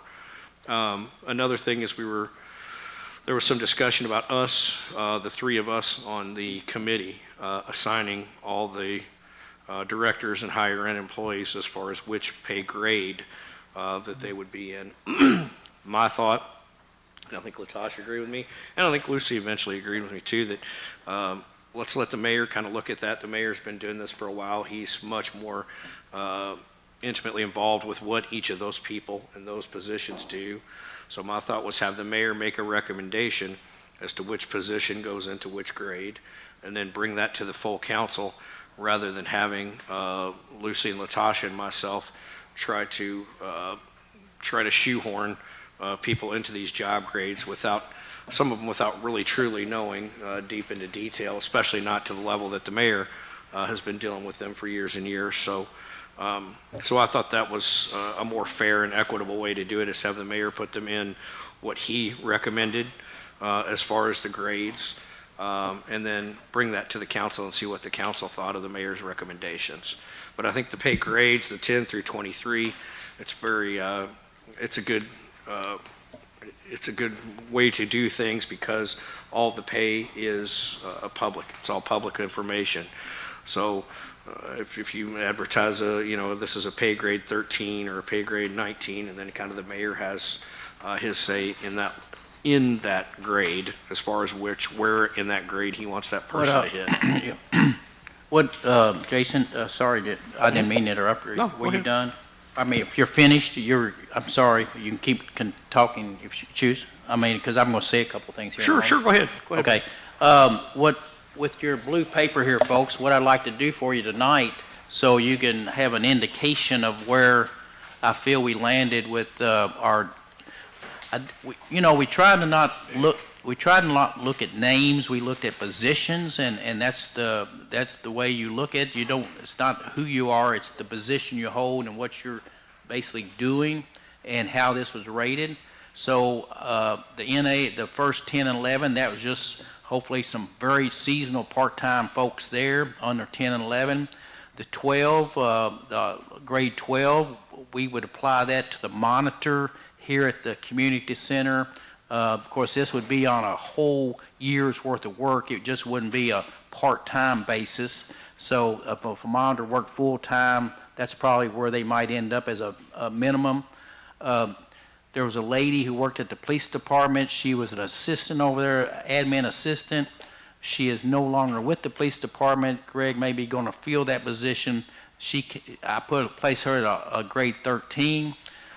Shelby, who works out here in our front office. If you should be putting their names down next to these, so you sort of familiarize yourself with who they are and basically what you think they do in comparison to others. But Shelby in the front office here at City Hall, we put her in a grade 14. Dual, who works alongside Patrick, sort of like Patrick's, Steve Mahoney here in the Parks Department. He's Steve's right-hand person.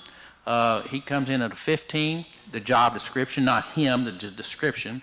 Job 16 would be the assistant to Stephanie Winter. Stephanie Winter upstairs in the business licensing division and also helping in code enforcement. 17 would be the alcohol beverage control person plus the admin assistant at the Grange Police Department. 18 would be the positions such as stormwater control person for public works and other related items in stormwater management. David at Public Works and also Brian at Public Works. The grade 19 would be your policeman, basically beginning and where they might end up as a new police officer, grade 19. 20 would be in our financial division somewhat with someone such as our financial accountant assistant, be our city clerk. It'd be a grade 20 with also our code enforcement officer and our business licensing director, and also Steve Mahoney, our parks director, would be in the 20 range. At 21 would be Katie Bechtold in the transportation division and also in the human resources division. That position currently holds 2 positions that are basically director's positions, and that job would rate at a 21. 22, that rating would come under chief of police and also director of public works would be in the grade 22 column. And lastly, the grade 23 would be the person who holds certainly degrees and counting experience in our financial director position. So that's basically how the grades came out, Jason. Thank you, Mayor. I appreciate you putting that in. Like I said, I think it's obviously, I think it's much better that the recommendations come from you to the council than just from the 3 of us. I think you've worked with them more intimately. If you all have any, at our second reading, in our public hearing and your all's discussion on it. If you feel different about those grade levels that I've placed with those different positions, then you're welcome to comment then. I just want to say I'm very proud of our committee. We met, we discussed, we understood each other's opinions, and we accepted. I believe we really reached consensus on this. You know, some of us had strong feelings, but we also had to understand the others. It's like a good marriage. You give and take. And that's what we need to be doing in all of our committees and on council is give and take and understand what we believe is good for the city of LaGrange, and in this case, it's for our employees. Thank you all very much. I will say this too. You know, this is where it gets sort of tough somewhat, but it's going to come down to myself as to what area do I choose to place a person. And as Jason said, I look at the persons and what all the person brings to the city. I look at it as to what it would cost us to advertise and replace that person. So value to what the person's bringing, certainly their years, certainly their abilities, and but Jason and the team said, Mayor, once the budget is presented, it's going to be my job to place into any of these categories from minimum to maximum where I think that person should fall in at. So hopefully that works. I've talked to a lot of the directors. Katie and I talked to each one of them. The truth of the matter is most of them felt very good about the study. And we did this study primarily to say, because you know, when people come to my office and say, hey, I think I deserve another $15,000 or $10,000 or $20,000, I said, based on what? You know, so I think it takes some of the you know,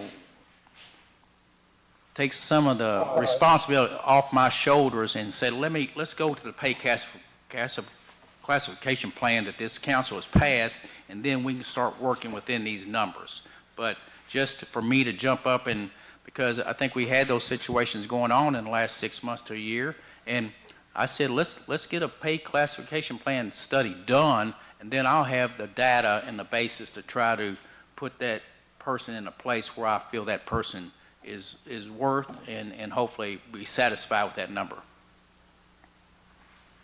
And the employees at the time agreed with me and said, Mayor, we certainly like to give you that chance and that opportunity to get that study done.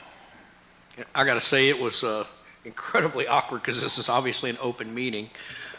You know, any of our committee meetings are open meetings to anyone can come, and that includes employees, public, anything. It's really awkward to discuss someone's salary with them.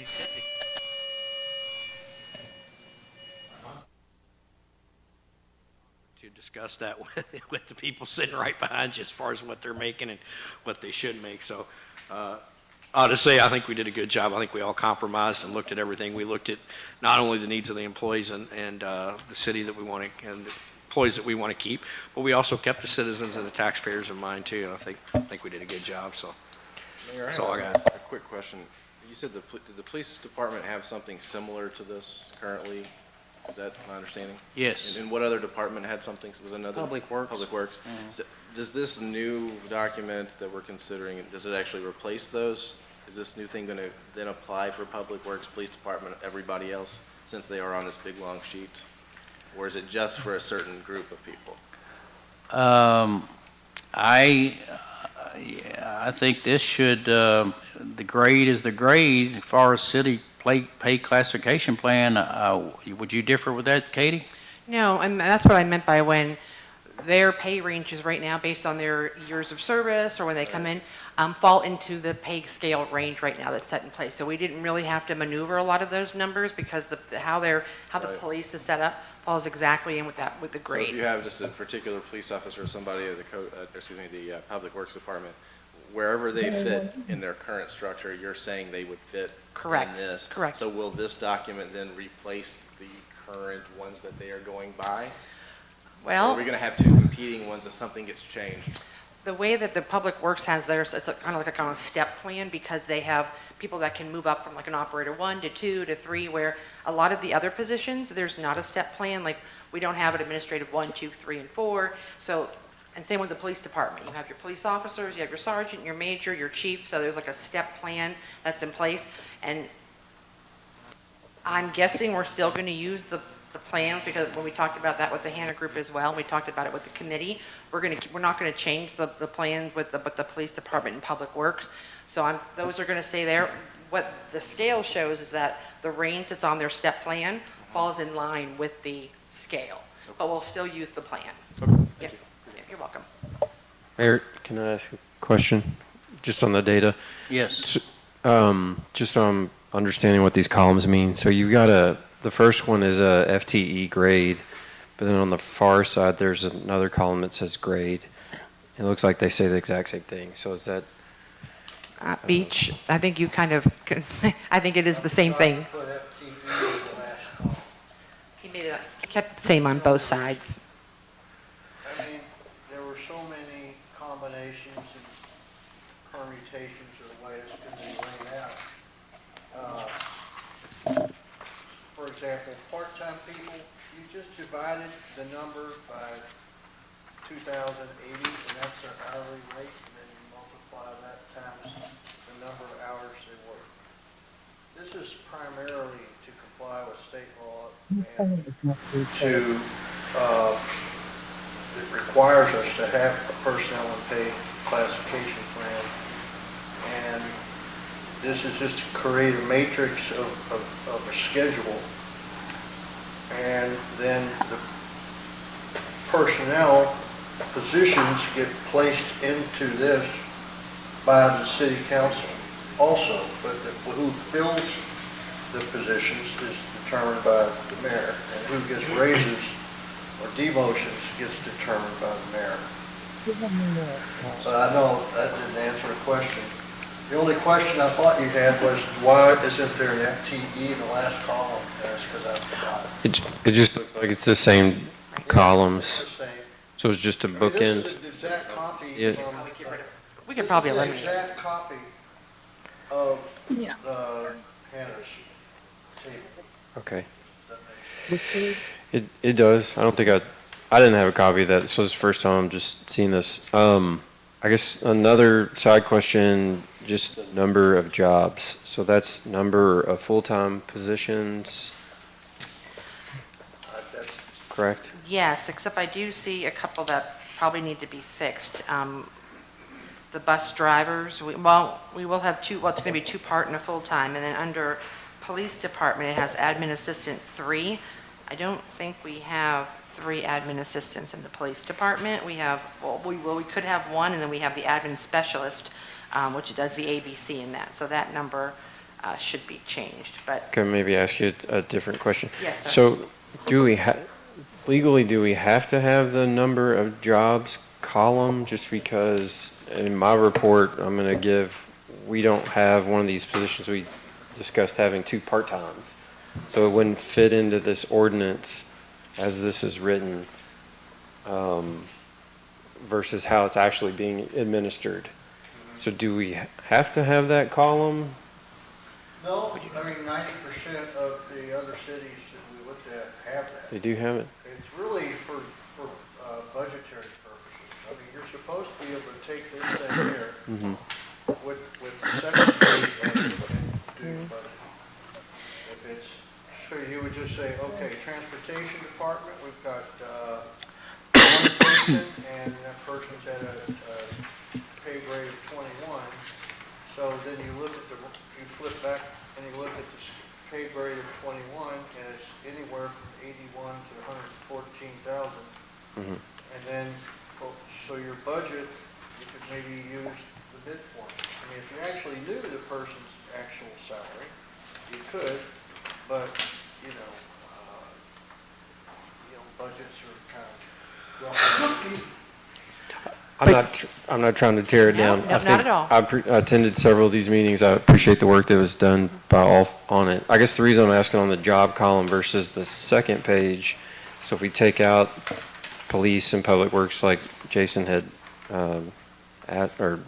discussed, so page 1 has 19 employees, but then if we go to page 2, it's 14 to 15 employees, depending on how you look at the Director of Transportation / Director of Human Resources. So I guess where I'm going with this is, I don't know if the FTE assignment is necessary, just because even between page 1 and 2, it doesn't seem to match up. And since we're going to have to approve this by ordinance and it could change. And this, if we're doing this correctly, we will look at this every year. The compensation scales will change based on COLA and things like that, and the employees could change. Now, I didn't know, to be honest, that we were going to put the employee numbers. This is something that our city, when he constructed this, does it need to be in there? No. Could we eliminate it? Yes. But I guess from a budgetary standpoint, but what do you mean the numbers are different? You mean on the ordinance versus the long sheet, or what? That's what I was confused. I'm sorry. So in the stapled version, so page 1, the second to last column, if I'm reading it correctly, has 19 I see what you're job or numbered jobs. But then on page 2, in the number of EES So I column, think the number of jobs refers to, I'm guessing, Beach, did you do the departments? Like, for example, we would have 3, there may be like, if we were to do like police officers, pay grade 19. Was that the only one on the pay grade 19 scale? I believe it is. Yes. Only officers? Transpose the numbers from this long thing. And Right. if I messed up, let me know. So those numbers wouldn't be the same. On the first page, it's going to be which department title is going to be in that pay grade. When you go to the second page, it's how many actual employees. So one title. does that make sense? In pay grade 19, it's going to be police officer. So that's one department, one job title. But we actually have 12 that are going to fall into that. I got you. Does that make sense? Yes, that makes more sense. Okay. Thank you. Yes. Okay, Katie, I got a question. Yes. Does the full council get a copy of the Hannah Group study? The very first one that we all got? Sure, you Because- can. I feel I was like just taking the that's lead from the very mayor at the important point. information Because we sent when that to they you. consider this. I mean, they can have a copy, And absolutely. the KLC study, everything that we took into consideration, I feel like y'all need to look at it and see how we got here before next month when we discuss it. I agree. I think the council needs all the information that we had, and basically we've got the grade numbers 10 through 23. We kind of got that hashed out. It's just where you're going to put people. And what she's discussing is the Hannah Group. We also have the KLC, the informal thing where they called and said, all right, where's your bookkeeper? You know, where is your parks laborer? What are they making for each city? And then I asked Katie, there are 10 cities in Kentucky that are between 8 and 12,000 citizens. So I asked Mayor to have, and he had Katie do it, call each of those 10 cities and see, all right, where's your parks laborer? Where's your parks director?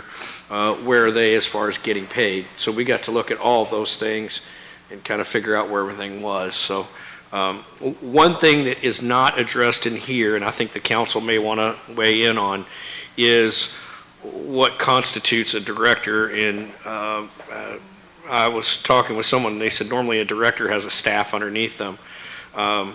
And so we have a human resources director with no staff underneath them currently. We have a code enforcement officer who has a staff underneath them, and I think we'll have going forward. So is it a code enforcement director, and is it a human resources manager or not? That's something that the council will need to look at going forward. You beat me to my question. And then, is it common practice for director, or for one person to carry 2 director roles? There are many cities our size that there are blended positions. We found that. The smaller the city, usually you will find blended positions. But would that coordinate a director title? Typically, in the FSLA laws and the federal law, in order to be considered a director and be exempt, you have to have a minimum of 2 employees under you. My title is a dual role, so under my transportation directorship, I do have 3 employees, currently 2, but I'll be looking to hire another 3 under me. So with that dual role, I do carry that. But it was the mayor who wanted to delegate these directorship titles at the time. So that comes directly from the mayor. So would like the code enforcement officer that also takes care of the business license, I mean, and then you've got parks director and of recreation that also takes care of all of our social media and other special events coordinating. Would that stuff go into consideration? That falls under their job description, so that falls under, like I said, every city's title job descriptions can be different, so it's not technically 2 titles. Typically, in most cities, you do not find, at least from what I've researched and what I sent off to Jason and Latasha and Lucy, you do not find code enforcement overseeing business license and compensation tax. That usually falls into the financial department, but we've always done it that way here. Could that change in the future? Possibly, but in the job description of our code enforcement officer, it does say that she oversees that, and we do have a full-time employee currently who actually handles the day-to-day operations for the most part of that. That works under her. I just feel like a director's role is led with, you lead more than one person as a director. Most of those people are managers or supervisors. And what you'll see on the Hannah Group study that Jason got a copy of along with Latasha, Lucy, and the mayor, and I think we even sent that out to all of our quote-unquote directors, is that my role, for example, they researched it as a manager role. They did not research it as a director role, even though I have a director title, say, of transportation. They did transportation manager when they were coming up with my projected pay range, and they did it also as a manager of HR. So they said if they were to research it as a director, my pay scale would have increased. So I told them to leave it as a manager role, even though I have a quote-unquote director title. So what about the managers that fall under the grade of 20? But because... That's why I feel like y'all need to read that study. Y'all need to see that study. And how do you go from how would you go from a grade 21 to a 22? Like, how would you graduate or move up? Would that be Mayor's discretion? The mayor's decision? You would have to do something drastically different than what you're doing on your present job description to move to another grade. Correct. So once you're topped, you're topped. That is Yes. correct. Other than your COLA COLA increases per year. You mean the person or the position? Let's just say the person is a grade Well, the person 20. can move around at the will of the executive, mayor, but the position is set by you guys. So you guys say, from now on, we want the assistant code director to be a 20 or 21. But that's what you all are supposed to do, is decide, these are positions here. John described them only by the person who fills them, just so you would understand Sure. what y'all meant, but it's not, So, like, delete the personality aspect of the position. Correct. And it's just, they're just empty positions on filling in a matrix. And if I could just add on to that, that was the whole point of the Hannah Group. The Hannah Group did not look at these pay scales as the people holding the pay scales. You can't do that. You have to come up with a fair range if I held the position or if somebody else had the position. In that pay range, that is where the mayor has the discretion to pay someone maybe more for more work they do, or if you value them because they go above and beyond, as long as they stay in that scale. Hannah Group also said, according to our job descriptions, as of now, we are not considered a degree-driven city, meaning that a lot of our positions, our leadership roles, do not require degrees other than someone like our CFO. I mean, currently that shop probably should be evaluated maybe for next year. We look at Public Works Director. It requires a high school diploma. That was a job description from probably 15 years ago. That probably should be updated. We just aren't, the Hannah Group could only go off of what we handed them. If we want to be based more on degrees and more on accreditations and certifications, then we need to put that into our job descriptions so it's evaluated that way. They could only go off of what we gave them, and that is one of the reasons why I had the directors review the job descriptions to make sure this is what we're basing our pay scales on. And Hannah Group did say that they find a lot of cities do not base a lot, they aren't degree driven. We can be if we would like to be, we just need to change our job descriptions. One last thing Latasha had mentioned too, we need to consider how this is going to affect the budget. Because nobody's going down on this. Nobody's going to be making less money after this. Absolutely not one single person is going to be making less. They're going to be making the same, about the same, or more, or significantly more. So the council will need to look at how this affects the budget. So with that, what you just said, if I'm a grade 20 at, let's just say I'm making $69,000 and this gets passed, and I've been here for, let's just say, 10 years, I could then get bumped up to $97,514 overnight. No. Not No, 10. I'm gonna make that decision based on, if I have to hire that position tomorrow, Sure. and we look at the range of our area, our Oldham County, Eastern Jefferson County, I'm gonna try to figure out what's it gonna take to get someone to apply for that position. Just because you see these high numbers here, some people call me tight, I call myself tighter, I'm going to look at the person, and I'm going to say, what would it take, once I'm gone, what's it going to take this city council or this new mayor to get someone qualified, capable, to come in here and apply for this position that would serve this city well? That's what I'm going to try to do. Now, am I going to give some credit for 10 years of service? Yes. Am I going to give credit for doing probably more than what you came in here to think you were to do, but you picked up and did other things? And if we had to sub it out to a consultant or a private contractor, what does that save the money or save the city? Does that mean if I hire a new public works director and he says, I'm not putting any sidewalks, we're going to sub all those out? Well, I'm going to give that big consideration as to whether what I'll pay him to be public works director, right? So that to me is because just if you see these maximum numbers here, Kenny, don't think that I'm going to just jump in there and pay people the max, because I can't do it unless, I won't be doing it based on what I see here right now. I'm going to try to, like I said, we had some folks coming forward here in the last 6 months, and I said, let us get this study done. Let's see where you fall in at. Now, if you as a city council member don't like where these grades are coming in based on who is possibly in this grade, then you're going to have the opportunity to say, I don't think that person needs to be that grade. I think they need to move up 2 grades because that pay scale there is not going to meet what I think they're worth.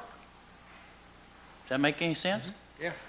I wanted to understand that, if you've got a guy that might be at a lower pay where he's at now, but once this gets in or out, however we decide to do that, and they've got, they're tenured, they've got time, and they might be at a mid-level, but feel like, okay, I've been here, I've served my time, I've done my due diligence and taken care of what I need to take care of. You've got this number right here, that's where I want to be. So if you feel that they haven't deserved that, can you put that number in between that? Can you make your own number where you want to make it? Yeah, I can put my number anywhere I want to. And Okay. I've had discussion with them, and I said this, I think in a meeting, I think Jason Ginsburg remember too, I'm going to give them a number, and I don't mean this to sound this way, but if they don't like that number assigned, then I think everybody needs the opportunity to go elsewhere and prove themselves if they think they can make that number. But I think for this city, That's what I think is a fair number for you to be at this city doing what you're doing every day. If I can just say one more thing about the minimal, mid, and max. When the Hannah Group put these scales together, how they gauged them was the midpoint. The midpoint is when you've been with the city. Their idea was, how they set it up was 6 to 7 years. Now, the mayor can change that and say the midpoint's going to be at 10 years if he would like. And the maximum is 20 to 25 years. So for someone to, if we're going off the pay scales, to hit that maximum range, they would have to be, employed or bring in experience. Now that experience, just because, for example, the police department, if they hire an officer who has 15 years experience who comes to the city, chief only credits them 5 years. That's the maximum they're going to get, and they're going to start at the 5-year mark. Now, we don't have that set in place for any other department. It's at the discretion of the mayor as to what he wants to pay someone coming in based on experience, and that's where he has to stay within the range that is approved by the council. If he wants to pay someone above the range or below the range, he needs to come back to council and get approval for that.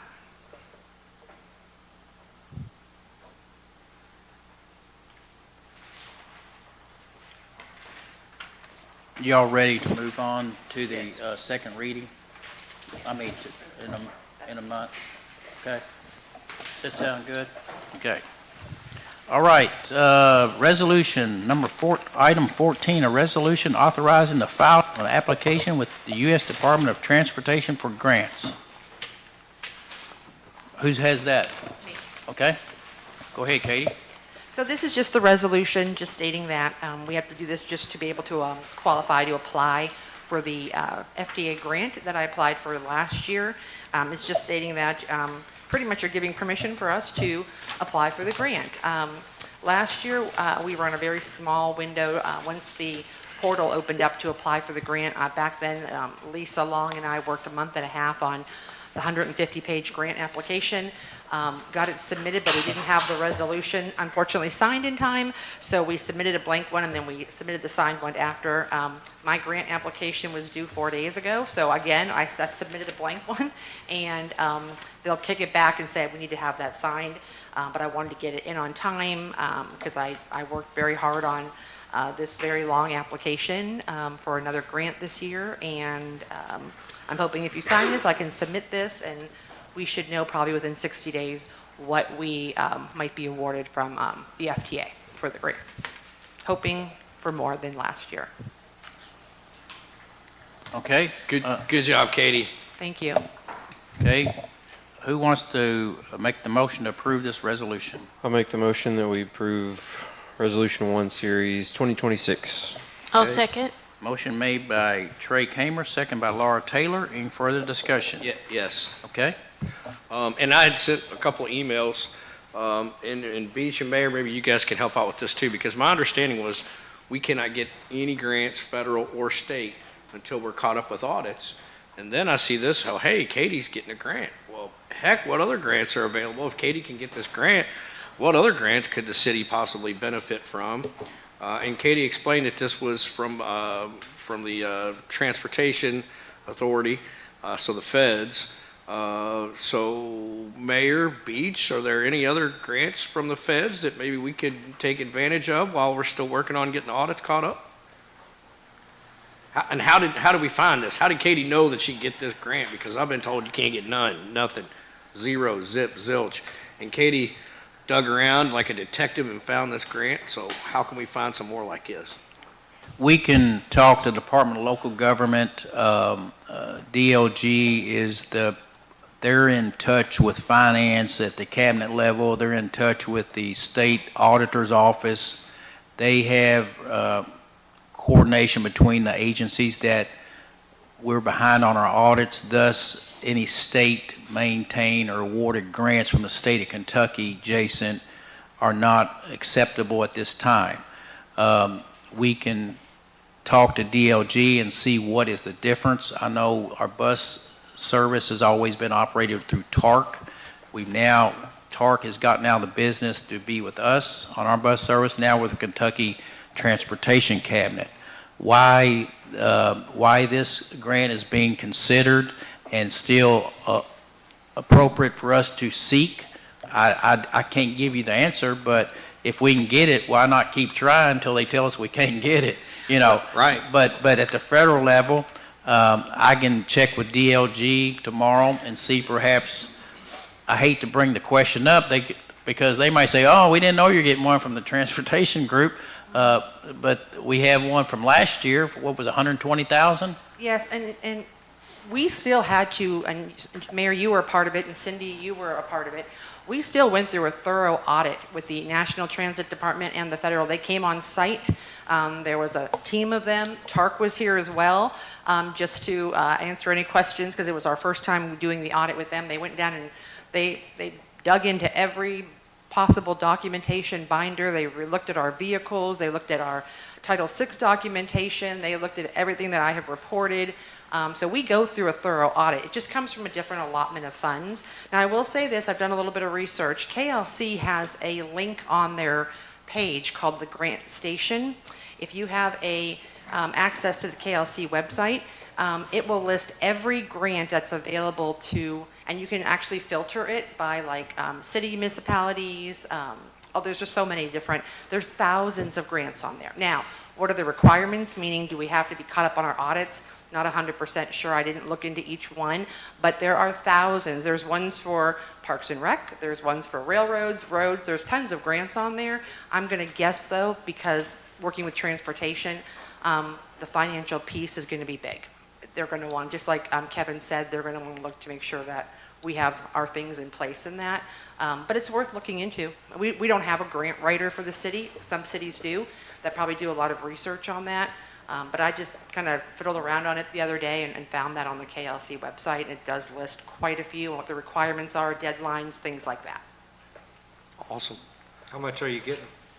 I do not know. They will award it to us based on ridership numbers, everything that I had to submit to them. So I hope we at least get what we got last year, if not more. I did not apply for the 5339 grant this year. That is strictly for large capital expenses, meaning if we wanted to buy a new bus. Our buses run $120,000, $125,000, and I did not feel like it was in our budget this year to look into applying for that to purchase one. I'll probably look at it maybe next year, but we just acquired a new bus that's only 1 year old, and we have two other buses that we probably have a good 2 years left on them. So I think we're in good shape right now. Mayor, who was it you said you were going to call? Was it DLG? Department of Local Government. Gotcha. Yes. DLG, not DJT, Donald J. Trump. However, once I call them and we mention this grant, say, okay, we didn't know transportation over there was still providing you all help with your bus there. Sorry, we're going to make sure they don't provide you any more money until get these audits caught up. So I almost hate to do that, but hate to, you know what I'm saying? Because we got it last year and everything seems fine with them. I think they have their own checks and balances. It's a completely separate entity that we're working through. You know, my funds for the bus are not part of the general fund per se. We have our own checkbook, we have our own, it's really separate. Okay.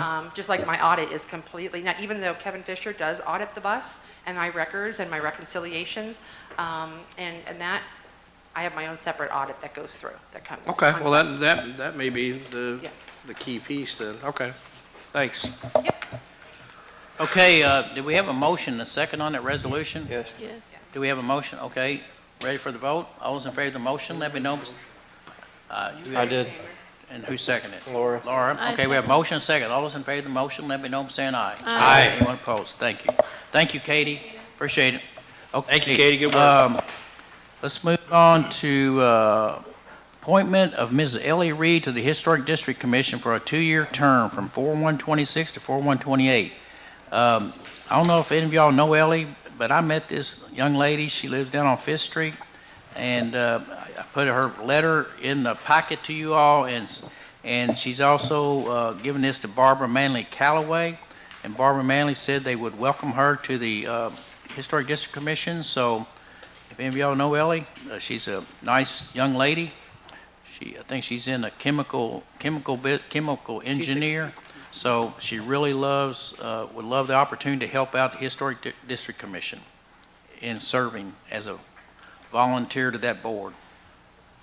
Anybody willing to make the motion to I'll approve make it? the motion. Motion made by Kenneth Powell, second by Latasha. Yes. Got a motion, a second. Any further discussion on Ellie Reed? And she'd be so proud, you all, that you all would choose her to take this responsibility. Okay, we have motion second. No further discussion. All those in favor of the motion, let me know I'm saying aye. Aye. Anyone opposed? Item 16, appointment of Brandon Berry to the Oldham LaGrange Development Authority, OLDA, to finish Clint Cahill's remaining term expiring on 8/1 of '28. Brandon lives in Glen Eagles. Brandon is probably something like the president or vice president of Weir Construction. It says he's CEO. CEO, okay, CEO. Brandon is very, very familiar with this type of business. I've talked to Brandon, and I think if there's any younger person who would like to take part in trying to attract and bring forth his knowledge of commercial buildings and how would we recruit new businesses for Oldham Reserve, I just felt like that if Brandon would have chosen to serve, which he has, I thought he would be a great addition to the older board. So I'd like to recommend Brandon Berry. I'll make the motion. Motion made by Kenneth Powell, second by Trey Kamer. Any further discussion on Brandon? If not, all those in favor of the motion, let me know by saying aye. Aye. Anyone opposed? Thank you all for that. I think he will serve you all as a board member very greatly, I hope. Okay, next, who we have up next? Director's report, Police Department. Yes, sir. Mr. Ray Whitehill. Starting with our CAD activities for March of 2006 year to date, we've had 1,564 computer automated dispatches. That's both runs and officer initiated. For the prior month, it was 1,187, and as of year to date, we've had 3,816 runs total. We also want to take a moment to remind people to please lock your vehicles, take your guns inside the house, and do not leave your keys in the car. Eastern Jefferson has been hit very hard lately. They've had a crew moving through that area, J-Town, et cetera. They've been very busy. Not that far to come up here to LaGrange, as everyone knows, and we have caught them in the past. We've caught them with Oldham Oaks in their GPS, Lee Street, whatever, just different addresses within LaGrange. So they do travel this way. As far as lateral and recruit candidates in our background and interview stages, we hope to have the remaining vacancies filled in the upcoming weeks, is the chief's plan. And then moving on to the two vehicles that we have to present for surplus. Do I need to read out the ordinance for that, or what would you like to add? Yes, read the ordinance really quick. Written determination for disposal of personal property. Whereas the Kentucky Revised Statute, KRS 82.083 states, in pertinent part, a city may sell or otherwise dispose of any of its real or personal property. Section 2, before selling or otherwise disposing of any real or personal property, the city shall take a written determination setting forth and fully describing Section 2, subsection A, the real or personal property, subsection B, its intended use at the time of acquisition, subsection C, the reason why it is in the public interest to dispose of it, and subsection D, the method of disposition to be used. Therefore, the following written determination is hereby set forth and made. Section A, the city owns certain personal property, specifically a blue four-door passenger car, 2000 Kevin Cadillac DTS, VIN number 1 George 6 King David 57 Young 57 Union 209 178 326 of 26. The mileage is 77,000 miles, 77,978 miles on it total. The city intended to utilize the vehicle for departmental service at the time of acquisition.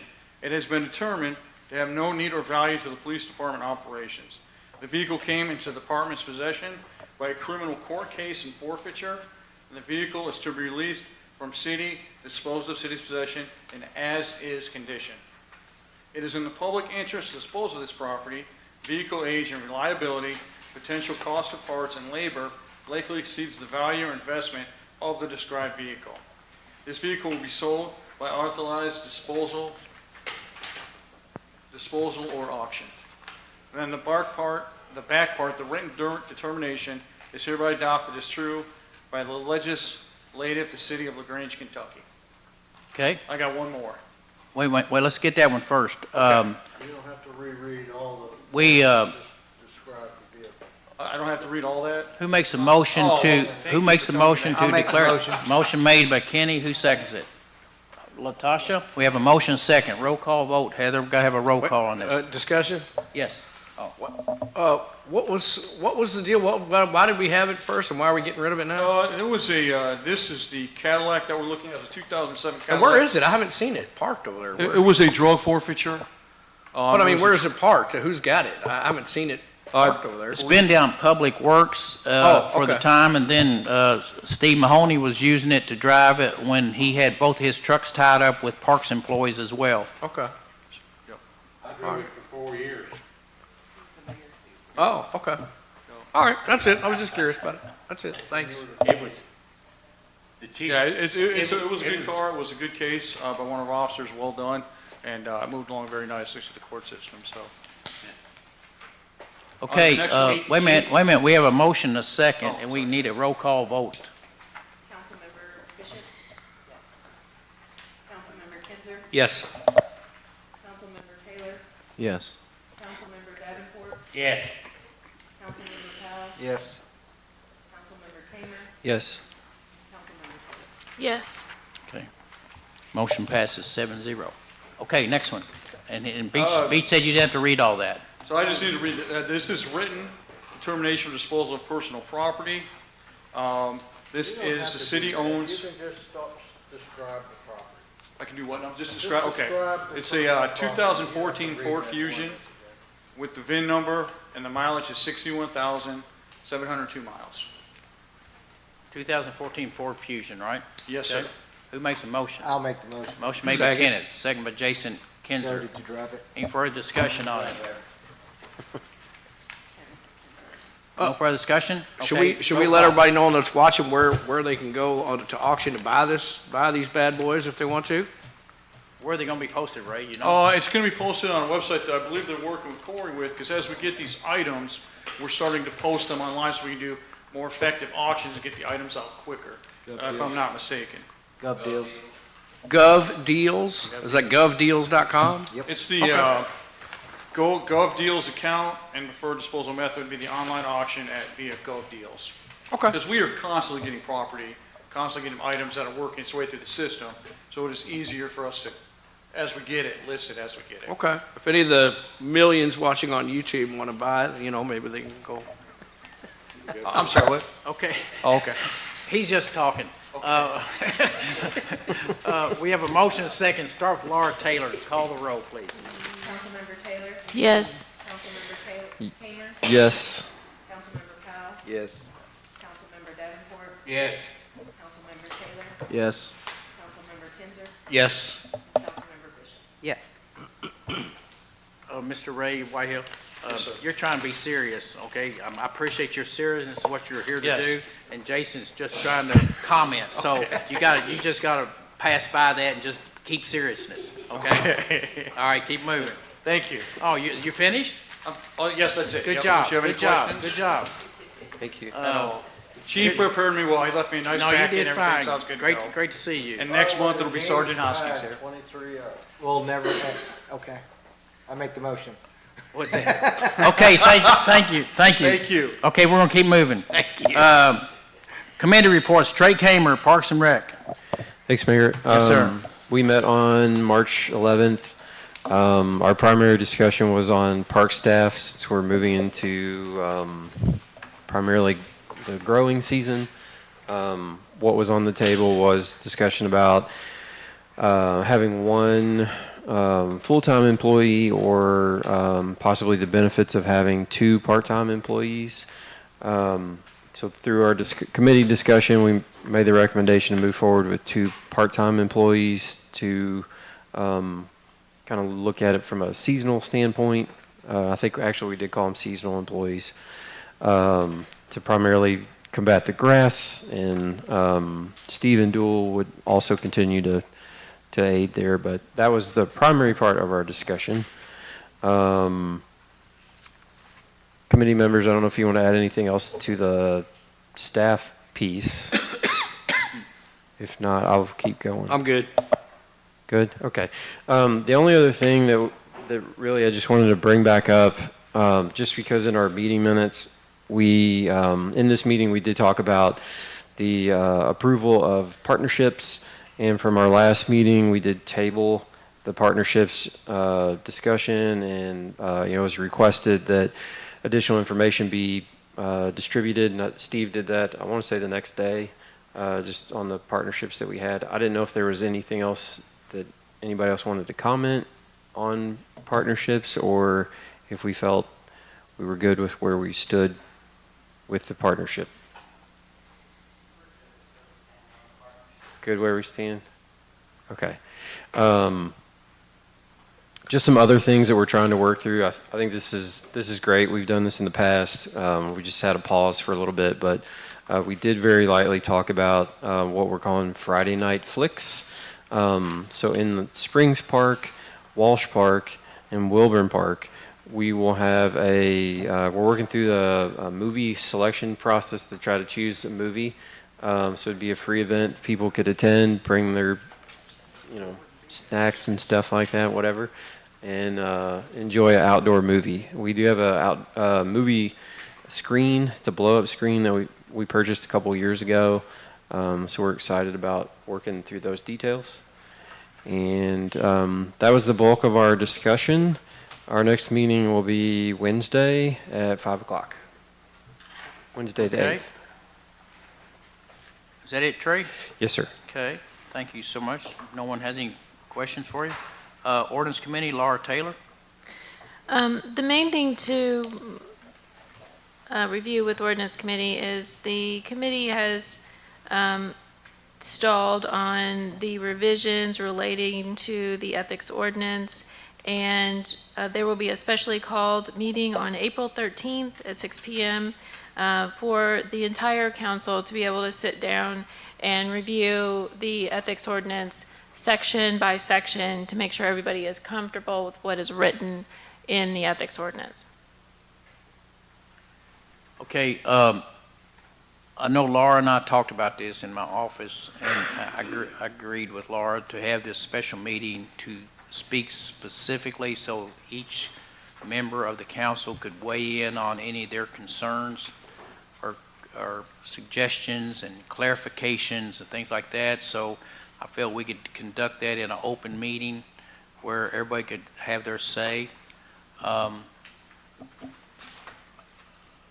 thing I did ask Laura to do, if you recall, each council member was supposed to forward to someone or the committee months ago your specific issue within the ethics ordinance.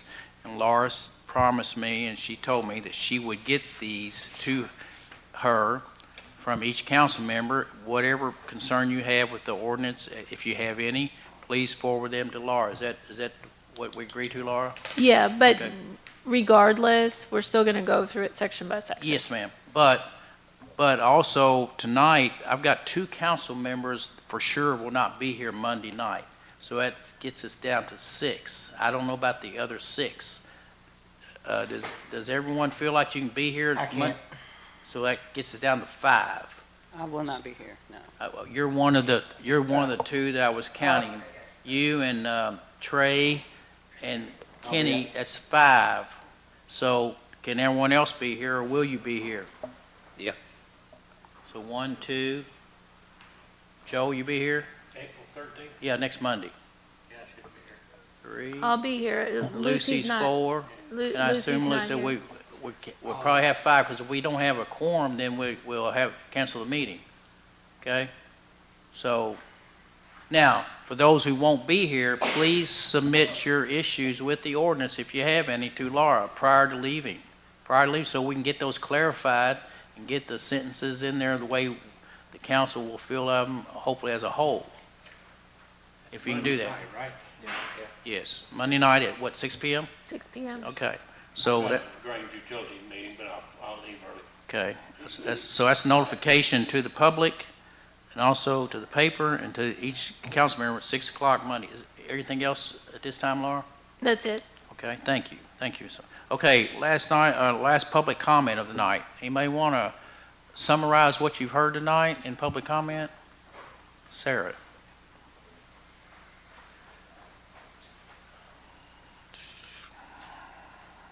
I just wanted to clarify that the ordinance for the personnel and pay classification does not include benefits, correct? No. Okay. So the benefits, whether they are for a single individual or for a whole family, are not included in what you guys are considering? No. Okay. Thank you for answering. I'm going to go ahead and ask you, Mayor, to speak to your use of taxpayer funds for campaigning. You knew it was coming. I knew it was coming. That's okay, that's okay. So I'm going to ask you to speak to it. Yeah, I'll speak. I think I've spoken to it. As I said to Grant at the newspaper, I said a lot of people have asked me in the course of a day or a week, John, how come you aren't running for mayor? I said, well, I've given 7 years here. I'm just not going to go again. I'm going to run for judge executive. They said, well, we wish you would run for mayor again. I even had some council people ask me, if you run for mayor, I probably won't run for mayor if you run. I said, I think I'm moving on. So Sarah, basically, I wrote the article and I didn't ask anybody to vote for me. I said there's going to be an election on May 19th and I'm running for judge executive, and as a matter of to tell the people where I was going to be, I said hopefully I'll be down the street. Not guaranteed I'll be down there, but and then so I did that, but also I felt that in that particular page, which I've written for 7 or 8 years now, that I would put the pictures of the city council members in there too. You know, well, we got 10 more people run for city council, but no one, I think, has raised the issue that I was advertising our 10 city council people as present members, but I chose to put them in there as well. I was going to say something else about, can't remember what else I was going to say. Something else that applied to this situation, but dang, I wish I could remember that, but I can't. And there wasn't any intent there. It's just I was trying to tell the people I've enjoyed being their mayor. I hope I've served them well. Here's where I'm going. Don't know if I'll get there, but I don't know. I was going to say something that applied to this story, but you know, I'll let the chips fall where they may. I didn't have any intent to. Oh, what I was going to say was, each time, and Katie's helped with what's happening, people up in northern Kentucky. I started What's Happening newsletter when I was county judge executive. A lady named Andrea Conroy came here when I was county judge and thought it'd be a great paper to put out for all the information for the county. So I began that paper when I was county judge. And when I submitted my article, they actually printed a few copies as I submitted it. They have their own proofreaders at What's Happening. They didn't question one thing about it. And then there's no articles went out to the public. They didn't go out to the mailboxes. And then some person running against me for county judge texted me, said, hey, I'm going to complain about you and I'm going to get it done, so just watch out. So they called What's Happening, and What's Happening had already proofread the article. They had printed a few, gave it to the people who actually were sponsors of the paper. It hadn't gone to any people. And an opposing county judge executive raised the issue, and they're the ones that called What's Happening. like they're doing on everything. They're the ones that called probably Old Amira. So, you know, they're out to get me, but I don't think they'll get me at the end of the day, but we'll see how it goes. Okay, so your conjecture is that it was appropriate? Yeah, because it Okay. didn't even get sent to the people. Some county But it judge. was printed and sent out, It was so- not sent to the people. The only I people who got it were understand the few copies we got here just to proofread what was said, and their proofreaders read it and felt it was okay until an opposing county judge executive raised the issue with them and also probably with the Old Amira. Well, appropriately, in my opinion. But your conjecture is that you did nothing wrong with it, and it did cost money to reprint. No, it didn't. No, it didn't. They printed for nothing because they took it as their mistake. They didn't charge us to reprint it. Okay, that's probably good public information to No. have. No. Great. Because they would have left it as is if some county judge executives who run against me didn't raise the issue to them. Well, since you keep saying it, do you want to just mention who that person is? No, Since you I keep will not saying say, I'm not going to say what y'all decide who you think it was. it? All right. My, So I got a question. So nobody paid for it? They did? We paid for our paper like Farmers Market did, like Main Street does, like tourism does. Each one of us took out a page or two. Parks and Recreation, we've always paid for our pages to get information out to the public, Kenny. Right. We've always what's bought like happening 4 is paid pages. for with county funds. Yeah. Not with city council, but with county funds, yes. What's happening is No, paid for no, with that. county pays for their pages, the city pays for ours, Train Museum pays for theirs, Okay. the Tourism Center pays for theirs, so everyone pitches in to make it a worthwhile supplement to get out to the county, yeah. Okay. Good information to have. I had one last thing. So when you guys were talking about the flashing stop signs, which agreed, they need to be there. That's an awful intersection. And I personally watched several accidents, including from our editor of our paper. But that was a large expenditure. What was it, 11,000 is what I heard? No, No? no, I think each sign was supposed to be about like 1,700 flashing lights all around the sign, they're solar. And that's what Corey, I had him go to his supplier to get the best price we could, and Corey, the Public Works, bought them. Okay. Could one of the council members look back on your budget sheets? Because I thought we were talking about it, and I thought it had said, when one of you brought up that there was a large expenditure, that that's what that was for. The total expenditure was $3,198.06. I Okay. guess that was for both of them. Okay. That's what I remember, Is 3 there a grand. maximum amount that the mayor is allowed to discretionally spend without bringing it to council? And that's just for my own knowledge. As long as I can take it from departmental budgets that's out there in the system, and I said, this is a public safety issue, so I asked Cindy to take parts of it from the city police, because, accidents and trying to curb people running stop signs, and I took part from the actual street department as Okay, so well. it's coming out of the funds that were already submitted for the overall budget? Yes, Okay. yes, I needed to understand that one, so that was a personal question. yeah. Okay. Well, thank Where did you so hear much. they cost $11,000? I thought I had heard it from you guys discussing, and I was like, why do we have that much money that we have just spent on that? So that's where that came from, was my mishearing it. But it did bring up my question of, hey, how much can be spent out of each fund? Okay. Sarah, on that, just to clarify something, on that what's happening thing, I think it comes out a few times a year or something like that. Every episode or issue of that has the pictures and email addresses of the council members. Same situation in this previous one. There was no text, there was no dialogue, there was nothing about us running for election or anything like that. I just want to make that very clear on the record. This had nothing to do with the city council, even though we were brought up a second ago. Yep, it did not. This is completely independent. Thank you.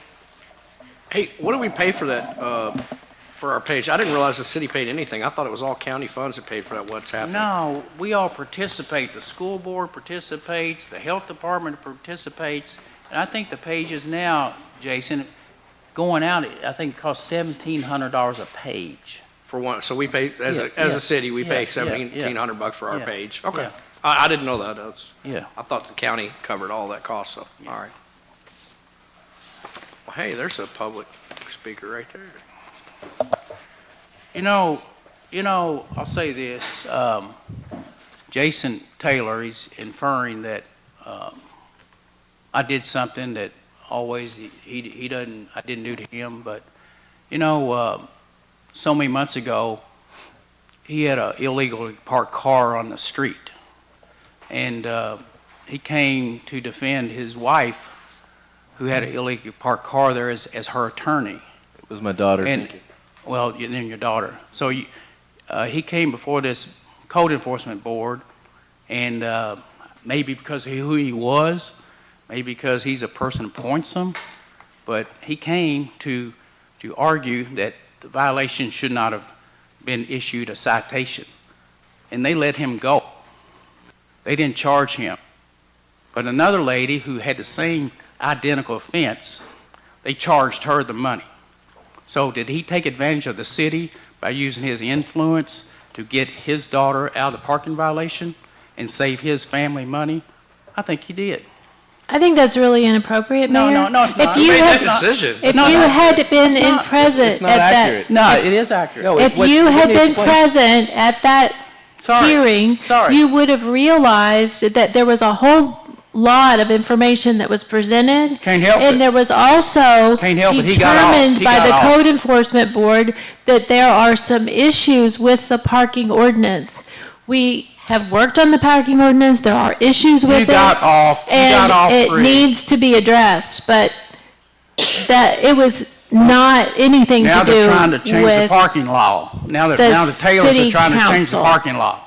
Come on. Y'all got off for nothing. There was Go a ahead, two, Mike. well, there was a 2-1 ruling. We're done No, talking about no, it. there was a You- 2-1 ruling against my daughter. Won't you say that? I'm not gonna say nothing. They else. said she didn't have to Mike. pay the fine because it was ambiguous. And we actually have somebody here on the code enforcement board who was on the board, if you want to ask him. How come the lady that paid wasn't ambiguous? Board, Mayor, point of order, we got a public speaker waiting here. I know it. For all this I gotcha know it. back and forth. Can we let Mr. Thompson speak here? Yeah, I'm ready for him. On a lighter note, so I just wanted to say that I appreciated Jason always calling us out, the candidates being here. And when you called us out earlier, they couldn't see us, but my name is Magic Mike Thompson, going for City Council. We have Rob Spies here and Sarah Little as well. But thank you, Jason. We appreciate you. Appreciate you guys being here and being involved. I think it's very important. Okay. I'll make the motion.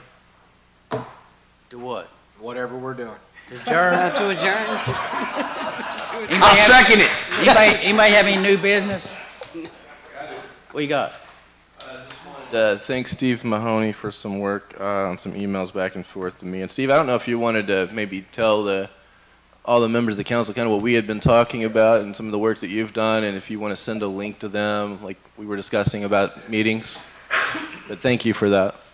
Yeah, there was a question about our old footage for city council meetings, and a lot of it is housed on the Oldham County Fiscal Court page. So I created playlists on our YouTube channels to their videos. I've contacted the director of Oldham County TV to get access to their account just to download those so we would have a backup digital copy. What we've learned is, and I knew this before I came to the city, whatever meetings were streamed on Facebook, Facebook changed their policy to where any videos that were live after, I think it was 90 days, 60 days, they disappear. And they gave notice to page holders about 6-month notice to download all your stuff. I'm assuming no one did it on the city end. So I don't know how many meetings were ever streamed by Facebook. If it was 3, if it was 13, there's not going to be a video record of those that we're aware of. Heather and I have dug around on the shared drive, everything, we can't find those. So I've tried to put everything that we have video-wise on our city YouTube page, LaGrange, Kentucky, one word, you'll find it on YouTube. So, yep. Okay, anyone, any old business? New business? Any announcements? Don't forget about the meeting this coming Monday at 6 p.m. Next meeting will be May 4th, 2026. Motion to adjourn. Make the motion. Motion made by Kenneth. City Cleanup Day, April 18th, I heard it.